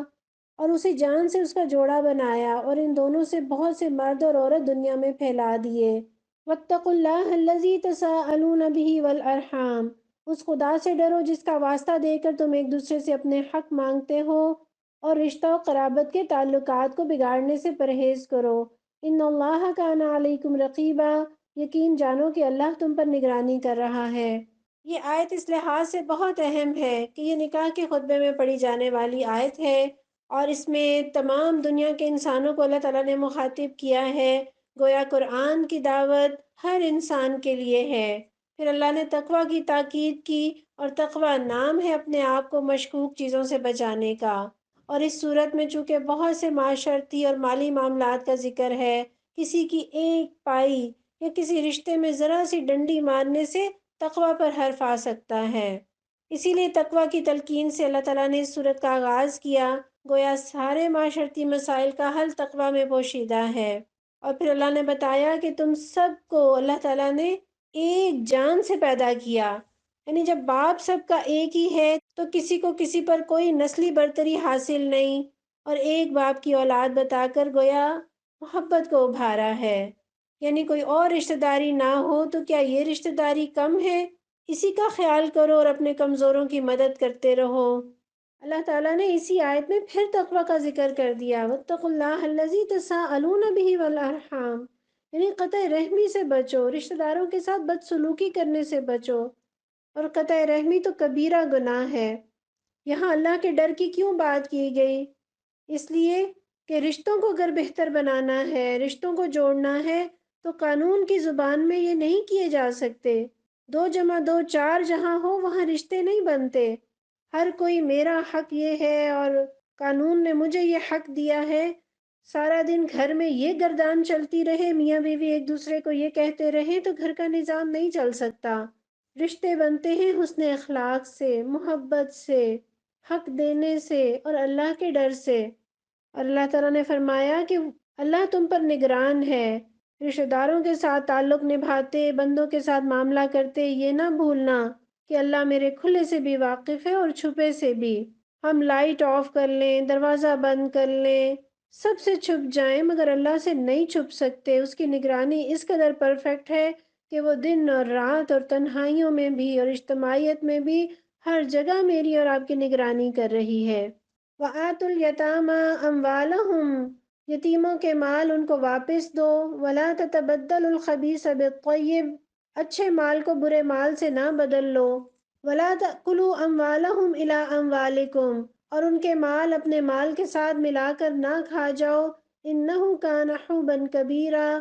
یہ بہت بڑا گناہ ہے۔ حوباً ویسے ہی بڑا گناہ ہے، ساتھ کبیرہ لگا دیا، گویا بہت بڑا گناہ۔ اور غزوہ احد کے بعد کثرت سے بچے یتیم ہوئے، تو سب سے پہلا حکم جو نازل ہوا کہ یتیم بچوں کے مال کی حفاظت کرنا۔ یہاں وَلَا تَتَبَدَّلُ الْخَبِيثَ بِالطَّيِّبِ کا ایک معنی یہ علماء نے بتایا ہے کہ یہ نہ کرو کہ یتیم کے مال سے اچھی طیب چیز لے کر اس کی جگہ ردی اور بیکار چیز رکھ دو، اور بعض نے یہ معنی بھی بتایا ہے کہ اپنا حلال مال چھوڑ کر دوسرے کا مال مت کھاؤ جو تمہارے لیے حرام ہے۔ اللہ تعالیٰ نے یتیموں کے حقوق پر خاص توجہ دلائی، چنانچہ آپ صلی اللہ علیہ وسلم نے فرمایا، میں اور یتیم کا سرپرست جنت میں اس طرح ہوں گے۔ پھر آپ صلی اللہ علیہ وسلم نے اپنی شہادت کی اور درمیانی انگلی ذرا کھول کر اشارہ کیا۔ کہاں آپ صلی اللہ علیہ وسلم کا مقام جنت میں، اور کہاں میں اور آپ یتیم کی سرپرستی کر لیں تو جنت میں پیارے نبی کی رفاقت پائیں گے۔ وَإِنْ خِفْتُمْ أَلَّا تُقْسِطُوا فِي الْيَتَامَىٰ اگر تم یتیموں کے ساتھ بے انصافی کرتے ہوئے ڈرتے ہو، فَانكِحُوا مَا طَابَ لَكُم مِّنَ النِّسَاءِ مَثْنَىٰ وَثُلَاثَ وَرُبَاعَ تو جو عورتیں تم کو پسند آئیں ان میں سے دو دو تین تین چار چار سے نکاح کر لو۔ فَإِنْ خِفْتُمْ أَلَّا تَعْدِلُوا فَوَاحِدَةً أَوْ مَا مَلَكَتْ أَيْمَانُكُمْ لیکن اگر تمہیں اندیشہ ہو کہ ان کے ساتھ عدل نہ کر سکو گے، پھر ایک ہی بیوی کرو، یا ان عورتوں کو زوجیت میں لاؤ جو تمہارے قبضے میں آئی ہیں۔ ذَلِكَ أَدْنَىٰ أَلَّا تَعُولُوا بے انصافی سے بچنے کے لیے یہ زیادہ قرین ثواب ہے۔ چونکہ غزوہ احد میں کثرت سے خواتین بیوہ ہوئیں اور بچے یتیم ہوئے، تو یہاں اللہ تعالیٰ نے اس مسئلے کے حل کے لیے مردوں کو 4 شادیوں کی اجازت دی، اور دوسری، تیسری، چوتھی شادی کے لیے شرط یہ نہیں کہ اگر پہلی بیوی بیمار ہو، بوڑھی ہو یا اولاد نہ ہو، بلکہ شرط عدل ہے، جو یقیناً ایک مشکل کام ہے لیکن نہایت ضروری۔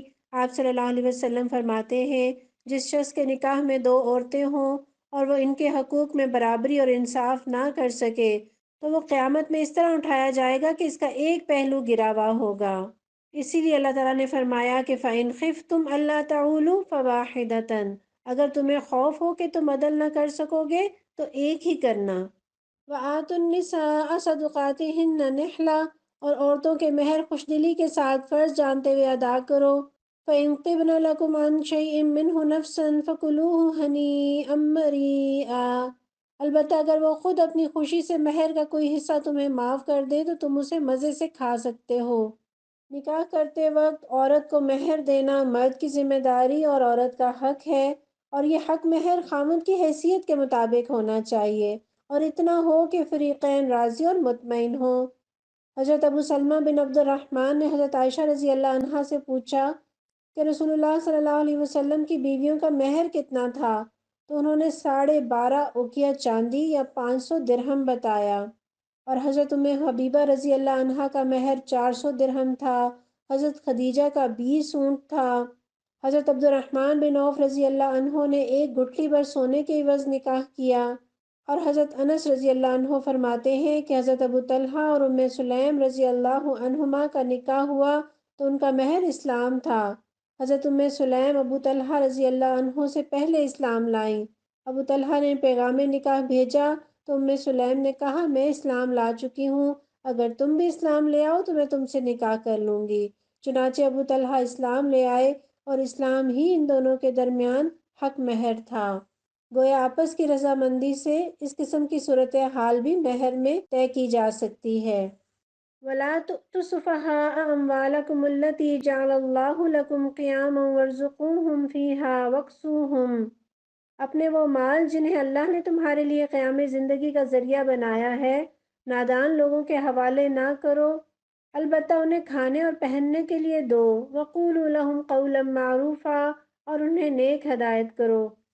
چونکہ مال و دولت کی زندگی میں بڑی اہمیت ہے، بلکہ یہ ایک ایسی بنیادی ضرورت ہے کہ اس کے بغیر زندگی نہیں گزرتی، اس لیے اس آیت میں اللہ تعالیٰ نے مال کو زندگی کے قیام اور بقا کا ذریعہ قرار دیا۔ تو جو چیز قیام اور بقا کا ذریعہ ہو اس میں غفلت انسانی زندگی کے لیے نقصان دہ ہے۔ تو یہاں بے سمجھوں سے مراد وہ لوگ جو مال کے انتظام کی صلاحیت نہ رکھتے ہوں، انہیں مال حوالے نہ کیا جائے، اور یہ بے سمجھ نادان خاندان کا کوئی فرد بھی ہو سکتا ہے۔ اور پیسہ بری چیز نہیں، آپ صلی اللہ علیہ وسلم کی ایک حدیث ہے، نعم بالمال الصالح للرجل الصالح نیک آدمی کے لیے پاکیزہ مال، اچھا مال کتنی اچھی چیز ہے۔ وَابْتَلُوا الْيَتَامَى حَتَّى إِذَا بَلَغُوا النِّكَاحَ، اور یتیموں کی آزمائش کرتے رہو یہاں تک کہ وہ نکاح کے قابل عمر کو پہنچ جائیں۔ فَإِنْ آنَسْتُم مِّنْهُمْ رُشْدًا، پھر اگر تم ان کے اندر اہلیت پاؤ، فَادْفَعُوا إِلَيْهِمْ أَمْوَالَهُمْ، تو ان کے مال ان کے حوالے کر دو۔ وَلَا تَأْكُلُوهَا إِسْرَافًا وَبِدَارًا أَن يَكْبَرُوا، ایسا کبھی نہ کرنا کہ حد انصاف سے تجاوز کر کے اس خوف سے ان کے مال جلدی جلدی کھا جاؤ کہ وہ بڑے ہو کر اپنے حق کا مطالبہ کریں گے۔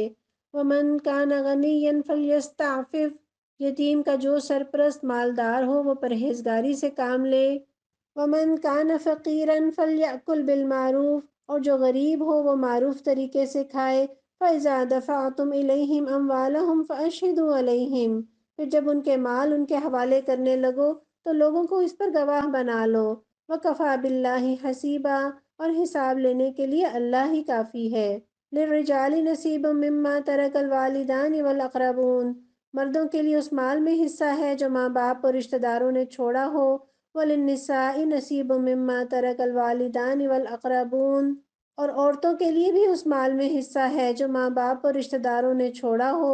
مما قل منہ او کثر، خواہ تھوڑا ہو یا بہت، نصیبا مفروضا، اور یہ حصہ اللہ کی طرف سے مقرر ہے۔ وَإِذَا حَضَرَ الْقِسْمَةَ أُولُو الْقُرْبَى وَالْيَتَامَى وَالْمَسَاكِينَ، اور جب تقسیم کے موقع پر کنبے کے لوگ اور یتیم اور مسکین آئیں، فَارْزُقُوهُم مِّنْهُ وَقُولُوا لَهُمْ قَوْلًا مَّعْرُوفًا، تو اس مال میں ان کو بھی کچھ دو اور ان کے ساتھ بھلے مانسوں کی سی بات کرو۔ وَلْيَخْشَ الَّذِينَ لَوْ تَرَكُوا مِنْ خَلْفِهِمْ ذُرِّيَّةً ضِعَافًا خَافُوا عَلَيْهِمْ، لوگوں کو اس بات کا خیال کر کے ڈرنا چاہیے اگر وہ خود اپنے پیچھے بے بس اولاد چھوڑتے تو مرتے وقت انہیں اپنے بچوں کے حق میں کیسے کچھ اندیشے لاحق ہوتے۔ فَلْيَتَّقُوا اللَّهَ وَلْيَقُولُوا قَوْلًا سَدِيدًا، بس چاہیے کہ وہ اللہ کا خوف کریں اور راستی کی بات کریں۔ إِنَّ الَّذِينَ يَأْكُلُونَ أَمْوَالَ الْيَتَامَى ظُلْمًا، جو لوگ ظلم کے ساتھ یتیموں کے مال کھاتے ہیں، انما یأکلون فی بطونہم نارا، در حقیقت وہ اپنے پیٹ آگ سے بھرتے ہیں۔ وسیصلون سعیرا، اور وہ ضرور جہنم کی بھڑکتی ہوئی آگ میں جھونکے جائیں گے۔ ان آیات میں بالترتیب جو مضمون بیان ہوا ہے وہ ایک تو یہ کہ مال واپس کرنے کی دو شرائط ہیں، ایک بلوغت اور دوسری رشد یعنی سمجھ بوجھ۔ اور اللہ تعالیٰ نے فرمایا کہ یتیموں کی آزمائش کرتے رہو، یعنی گویا تھوڑا مال دے کر انہیں کام پر لگاؤ، پھر اندازہ لگاؤ کہ وہ کس طرح سے پیسے کو استعمال کرتے ہیں، بڑھاتے ہیں یا ضائع کرتے ہیں۔ پھر یہ بات سمجھائی کہ یتیم کا سرپرست اگر کھاتا پیتا شخص ہے تو یتیم کے مال سے حق الخدمت بھی نہ لے، لیکن اگر تنگ دست ہو تو واجبی سا خرچ لے سکتا ہے۔ اور جتنی بھی آرگنائزیشنز یا ویلفیئر کے ادارے یا اسلامی تحاریک، دین کی خدمت کرنے والے ادارے، تنظیمیں، مدارس، قرآن انسٹیٹیوٹ ہیں، ان کے لیے بھی اعلیٰ اور افضل یہ بات ہے کہ اگر وہ صاحب حیثیت ہیں تو خدمت کا معاوضہ نہ لیں، اور اگر ضرورت مند ہوں تو بقدر ضرورت لے سکتے ہیں۔ حضرت عمر رضی اللہ عنہ نے جب خلافت لی تو آیت کا یہ حصہ پڑھا کہ من کان غنیا فلیستعفف، یہ والی آیت پڑھی اور فرمایا کہ لوگوں میں تمہارے بیت المال میں سے اسی طرح حصہ رکھوں گا جیسے یتیم کے سرپرست کو اللہ نے کہا ہے۔ گویا بیت المال کے ساتھ بھی مال یتیم والا معاملہ کیا جائے گا، یعنی اس کے استعمال میں بھی ہر درجہ احتیاط کرنی ہوگی۔ پھر آیت نمبر 7 میں وراثت کا قاعدہ بتایا گیا۔ عرب میں عورتوں کو میراث میں شامل کرنے کا تو دستور ہی نہیں تھا، بلکہ عورت تو خود ورثہ شمار ہوتی۔ اس آیت کی روح سے اللہ تعالیٰ نے عورت کو اس ذلت کے مقام سے نکال کر وراثت میں حصہ دار بنا دیا۔ اس آیت سے یہ پتہ چلتا ہے کہ میراث میں عورتوں کا حصہ ہوگا، اور یہ کہ ورثہ خواہ تھوڑا ہو یا زیادہ، جائیداد خواہ منقولہ ہو یا غیر منقولہ، بہرحال وہ تقسیم ہوگی۔ پھر یہ کہ قریبی رشتہ داروں کی موجودگی میں دور کے رشتہ دار محروم ہوں گے، اور ورثے کے مالک ایسا نہیں ہے کہ صرف بڑے بیٹے کو جائیداد ملے گی اور چھوٹے محروم کر دیے جائیں گے۔ اس آیت کی روح سے چھوٹے لڑکوں کو بھی برابر کا حق دلایا گیا۔ ترکے کی تقسیم کے وقت اگر کچھ محتاج، یتیم اور فقیر قسم کے لوگ آ جائیں یا دور کے رشتہ دار آ جائیں تو ازراہ احسان انہیں بھی کچھ دے دیا کرو۔ پھر اس کی آیت نمبر 10 میں اللہ تعالیٰ نے یتیم کے مال کو جہنم کی آگ قرار دیا، یعنی یتیم کا مال کھانا ایسے ہے جیسے کوئی پیٹ میں آگ بھرے۔ کیونکہ اس کا انجام بالآخر قیامت میں ایسا ہی ہونے والا ہے۔ تصور کیجئے پیٹ میں بھی آگ، پورا وجود بھی جہنم کی آگ میں جل رہا ہو۔ استغفر اللہ، اللہ ہمیں آگ کے عذاب سے بچا لے۔ آخرت کی بربادی بہت بڑا نقصان ہے۔ آپ صلی اللہ علیہ وسلم نے معراج کا واقعہ بیان کرنے کے دوران فرمایا، میں نے چند لوگوں کو دیکھا جن کے لب اونٹوں جیسے تھے، اور ایک فرشتہ ان کے لب کھول کر منہ میں آگ کے انگارے ڈالتا تو وہ ان کے نیچے سے نکل جاتے اور وہ درد کے مارے چیختے چلاتے۔ پھر فرشتہ اور انگارے ان کے منہ میں ڈال دیتا اور انہیں مسلسل یہ عذاب ہو رہا تھا۔ میں نے جبرائیل علیہ السلام سے پوچھا یہ کون لوگ ہیں؟ تو جبرائیل علیہ السلام نے جواب دیا یہ وہ لوگ ہیں جو یتیموں کے مال ناحق کھایا کرتے تھے۔ معاشرے کا وہ کمزور فرد، دنیا جس کو دباتی ہے اور ظلم کرتی ہے اور سمجھتی ہے کہ وہ ان کا کچھ نہیں بگاڑ سکتے، اللہ ان کمزوروں کا حامی اور مددگار اور وکیل بن کر قانون سازی کر رہا ہے۔ یوصیکم اللہ فی اولادکم، تمہاری اولاد کے بارے میں اللہ تمہیں ہدایت کرتا ہے۔ للذکر مثل حظ الانثیین، کہ مرد کا حصہ دو عورتوں کے برابر ہے۔ فإن کن نساء فوق اثنتین فلہن ثلث ما ترک، اگر میت کی وارث 2 سے زائد لڑکیاں ہوں تو انہیں ترکے کا 2/3 دیا جائے گا۔ وإن كانت واحدة فلها النصف، اور اگر ایک ہی لڑکی وارث ہو تو آدھا ترکہ اس کا ہے۔ وَلِأَبَوَيْهِ لِكُلِّ وَاحِدٍ مِّنْهُمَا السُّدُسُ مِمَّا تَرَكَ إِن كَانَ لَهُ وَلَدٌ، اگر میت صاحب اولاد ہو تو اس کے والدین میں سے ہر ایک کو ترکے کا چھٹا حصہ ملنا چاہیے۔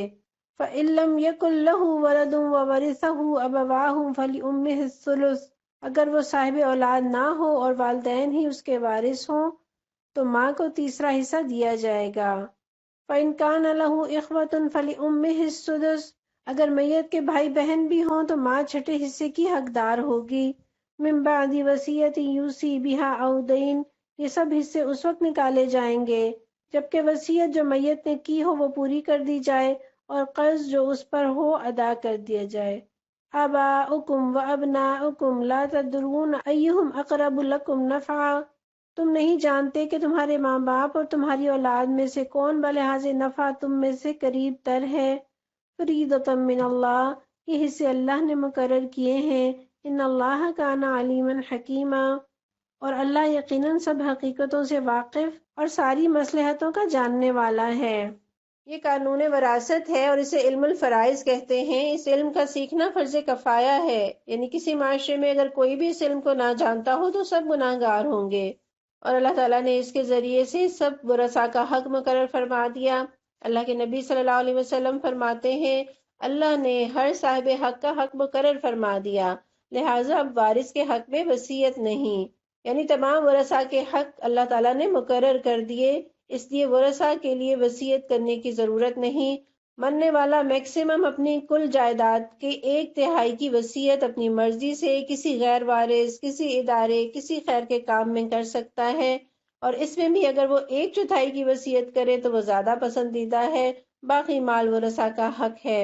اور جاہلیت کی یہ سوچ تھی کہ جو تلوار تھامے وہی وارث ہو سکتا ہے، اس کے برعکس اسلام نے عورت کو مال کا وارث قرار دیا، لیکن چونکہ مرد پر معاشی ذمہ داریاں زیادہ ہیں، وہ کفیل بھی ہے، اسے مہر بھی دینا ہے، اس لیے اس کا حصہ دگنا ہے۔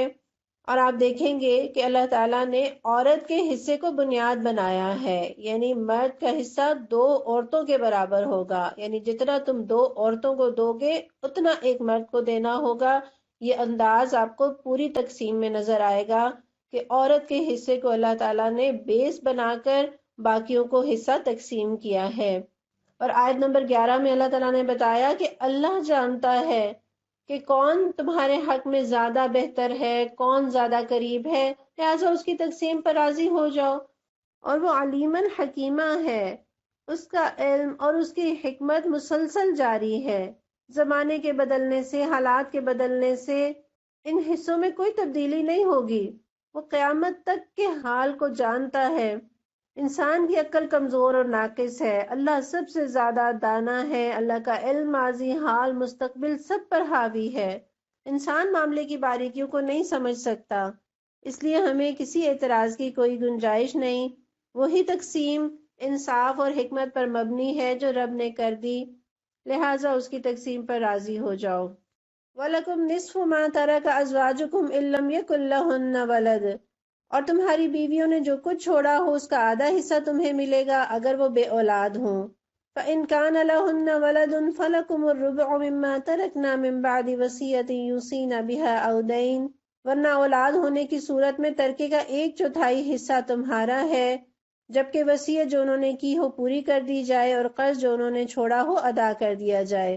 وَلَهُنَّ الرُّبُعُ مِمَّا تَرَكْتُمْ إِن لَّمْ يَكُن لَّكُمْ وَلَدٌ، اور وہ تمہارے ترکے میں سے چوتھائی کی حقدار ہوں گی اگر تم بے اولاد ہو۔ فَإِن كَانَ لَكُمْ وَلَدٌ فَلَهُنَّ الثُّمُنُ مِمَّا تَرَكْتُم مِّن بَعْدِ وَصِيَّةٍ تُوصُونَ بِهَا أَوْ دَيْنٍ، ورنہ صاحب اولاد ہونے کی صورت میں ان کا حصہ 8واں ہوگا، بعد اس کے کہ جو وصیت تم نے کی ہو وہ پوری کر دی جائے اور جو قرض تم نے چھوڑا ہو وہ ادا کر دیا جائے۔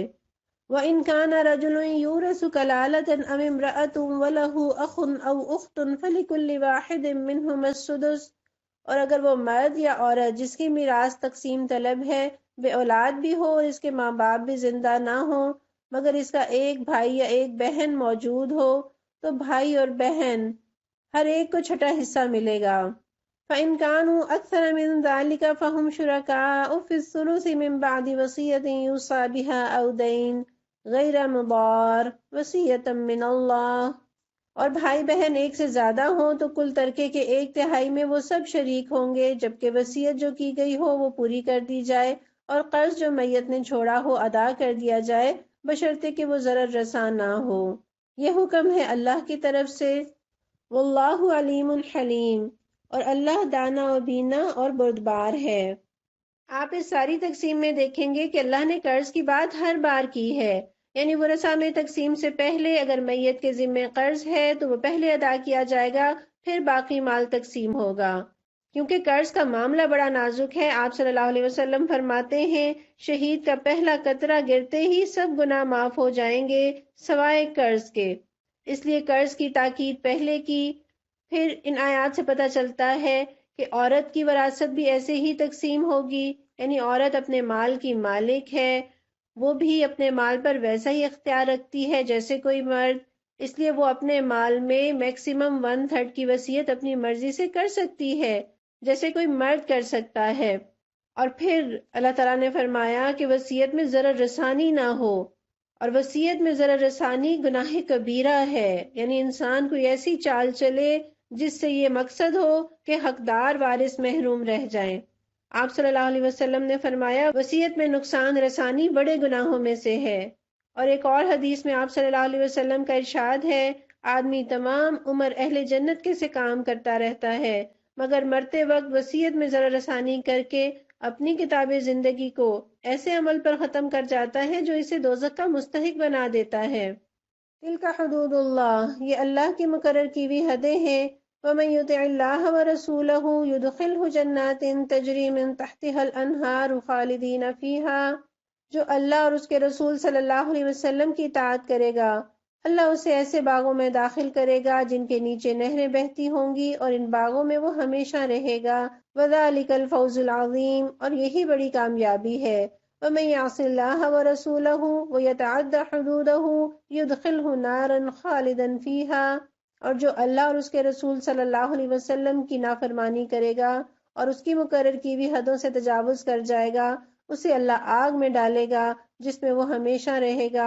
وَلَهُ عَذَابٌ مُّهِينٌ، اور اس کے لیے رسوا کن سزا ہے۔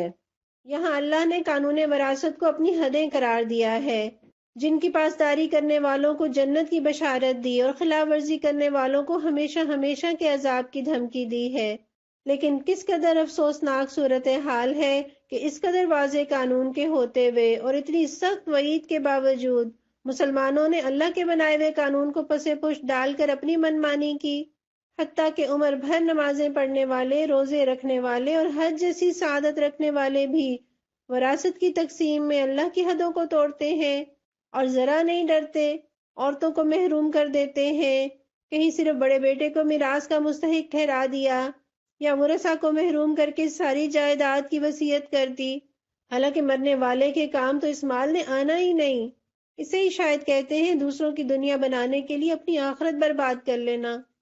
واللاتی یأتین الفاحشۃ من نسائکم فاستشہدوا علیہن اربعۃ منکم، تمہاری عورتوں میں سے جو بدکاری کی مرتکب ہوں ان پر اپنے میں سے 4 آدمیوں کی گواہی لے لو۔ فإن شہدوا فامسکوہن فی البیوت حتی یتوفاہن الموت، اور اگر 4 آدمی گواہی دے دیں تو ان کو گھروں میں بند رکھو یہاں تک کہ انہیں موت آ جائے۔ او یجعل اللہ لہن سبیلا، یا اللہ ان کے لیے کوئی راستہ نکال دے۔ واللذان یأتیانہا منکم فآذوہما، اور تم میں سے جو اس فعل کا ارتکاب کریں ان دونوں کو تکلیف دو۔ فإن تابا وأصلحا فأعرضوا عنہما، پھر اگر وہ توبہ کریں اور اپنی اصلاح کر لیں تو انہیں چھوڑ دو۔ ان اللہ کان توابا رحیما، کہ اللہ بہت توبہ قبول کرنے والا اور رحم فرمانے والا ہے۔ یہ زنا کی سزا کے متعلق ابتدائی حکم تھا، بعد میں سورہ نور کی آیت نازل ہو گئی جس میں زانی اور زانیہ دونوں کی سزا متعین کر دی گئی۔ انما التوبۃ علی اللہ للذین یعملون السوء بجہالۃ ثم یتوبون من قریب، ہاں یہ جان لو کہ اللہ پر توبہ کی قبولیت کا حق انہی لوگوں کے لیے ہے جو نادانی کی وجہ سے کوئی برا فعل کر گزرتے ہیں اور اس کے بعد جلدی ہی توبہ کر لیتے ہیں۔ فَأُولَئِكَ يَتُوبُ اللَّهُ عَلَيْهِمْ، ایسے لوگوں پر اللہ اپنی نظر عنایت سے پھر متوجہ ہو جاتا ہے۔ وَكَانَ اللَّهُ عَلِيمًا حَكِيمًا، اور اللہ ساری باتوں کی خبر رکھنے والا اور حکیم و دانا ہے۔ وَلَيْسَتِ التَّوْبَةُ لِلَّذِينَ يَعْمَلُونَ السَّيِّئَاتِ، مگر توبہ ان لوگوں کے لیے نہیں ہے جو برے کام کیے چلے جاتے ہیں۔ حَتَّى إِذَا حَضَرَ أَحَدَهُمُ الْمَوْتُ، یہاں تک کہ جب ان میں سے کسی کی موت کا وقت آ جاتا ہے، قَالَ إِنِّي تُبْتُ الْآنَ، اس وقت وہ کہتا ہے کہ اب میں نے توبہ کی۔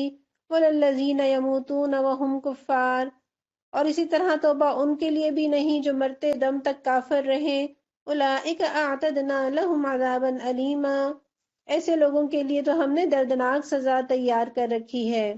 یا ایھا الذین آمنوا لا یحل لکم ان ترثوا النساء کرہا، اے لوگو جو ایمان لائے ہو تمہارے لیے یہ حلال نہیں کہ زبردستی عورتوں کے وارث بن بیٹھو۔ ولا تعضلوہن لتذہبوا ببعض ما آتیتموہن، اور نہ یہ حلال ہے کہ انہیں تنگ کرنے کے لیے اس مہر کا کچھ حصہ اڑا لینے کی کوشش کرو جو تم انہیں دے چکے ہو۔ الا ان یأتین بفاحشۃ مبینہ، ہاں اگر وہ کسی صریح بدچلنی کی مرتکب ہوں۔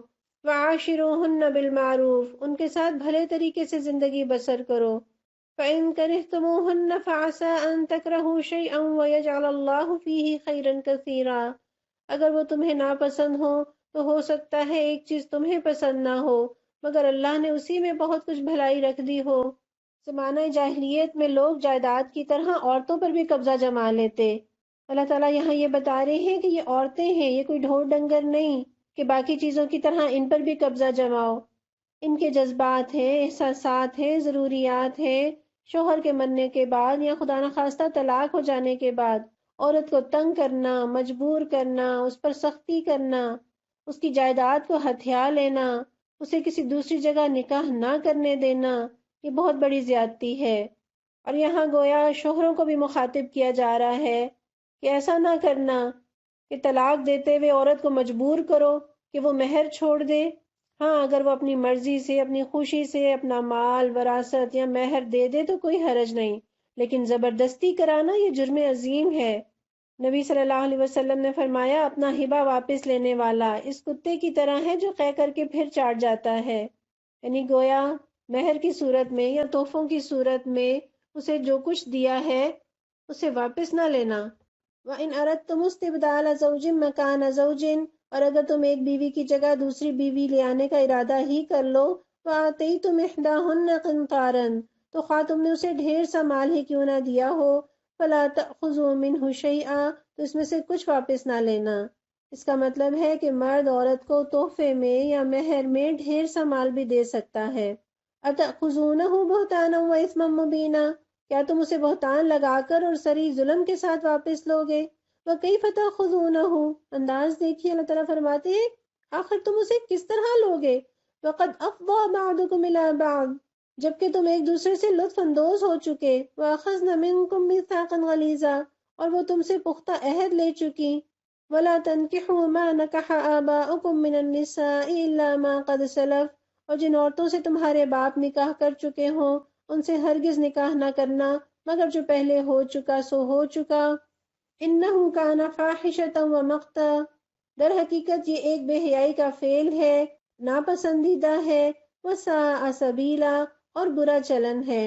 حرمت علیکم امہاتکم و بناتکم و اخواتکم و عماتکم و خالاتکم و بنات الاخ و بنات الاخت و امہاتکم اللاتی ارضعنکم و اخواتکم من الرضاعہ و امہات نسائکم وربائبكم اللاتي في حجوركم من نسائكم اللاتي دخلتم بهن فإن لم تكونوا دخلتم بهن فلا جناح عليكم وحلائل أبنائكم الذين من أصلابكم وأن تجمعوا بين الأختين إلا ما قد سلف إن الله كان غفورا رحيما۔ تم پر حرام کی گئی تمہاری مائیں، بیٹیاں، بہنیں، پھوپھیاں، خالائیں، بھتیجیاں، بھانجیاں، اور تمہاری وہ مائیں جنہوں نے تمہیں دودھ پلایا ہو، اور تمہاری دودھ شریک بہنیں، اور تمہاری بیویوں کی مائیں، اور تمہاری بیویوں کی لڑکیاں جنہوں نے تمہاری گودوں میں پرورش پائی ہے، ان بیویوں کی لڑکیاں جن سے تمہارا تعلق زن و شو ہو چکا ہو، ورنہ اگر صرف نکاح ہوا ہو اور تعلق زن و شو نہ ہوا ہو تو انہیں چھوڑ کر ان کی لڑکیوں سے نکاح کر لینے میں تم پر کوئی مواخذہ نہیں، اور تمہارے ان بیٹوں کی بیویاں جو تمہارے صلب سے ہوں، اور یہ بھی تم پر حرام کر دیا گیا کہ ایک نکاح میں دو بہنوں کو جمع کرو، مگر جو پہلے ہو گیا سو ہو گیا، اللہ بخشنے والا اور رحم کرنے والا ہے۔ یہاں اللہ تعالیٰ نے ان قابل احترام رشتوں کو گنوا دیا جن کے ساتھ نکاح حرام ہے۔ الحمدللہ یہاں ہمارا پارہ مکمل ہوا۔ آئیے دعا کرتے ہیں اللہ ہمیں رشتوں کی پاسداری اور ان کا حق ادا کرنے والا بنائے۔ پروردگار ہمیں دنیا اور آخرت کی رسوائی سے بچا لے۔ اے ہمارے مولا، تو ہمیں اپنے حکموں پر چلنے کی توفیق عطا فرما۔ یا اللہ، ہم نے ایک پکارنے والے کو سنا جو تیری طرف بلا رہا تھا۔ پروردگار ہم مان گئے، بس تو ہماری خطاؤں سے درگزر فرما اور نیک لوگوں کے ساتھ ہمارا خاتمہ فرما۔ اللہم انی اسألک الجنۃ واعوذ بک من النار۔ اللہم انی اسألک الجنۃ واعوذ بک من النار۔ اللہم انی اسألک الجنۃ واعوذ بک من النار۔ ربنا تقبل منا انک انت السمیع العلیم وتب علینا انک انت التواب الرحیم۔ وصلی اللہ تعالی علی رسول خیر خلقہ محمد وعلی آلہ واصحابہ اجمعین برحمتک یا ارحم الراحمین، آمین یا رب العالمین۔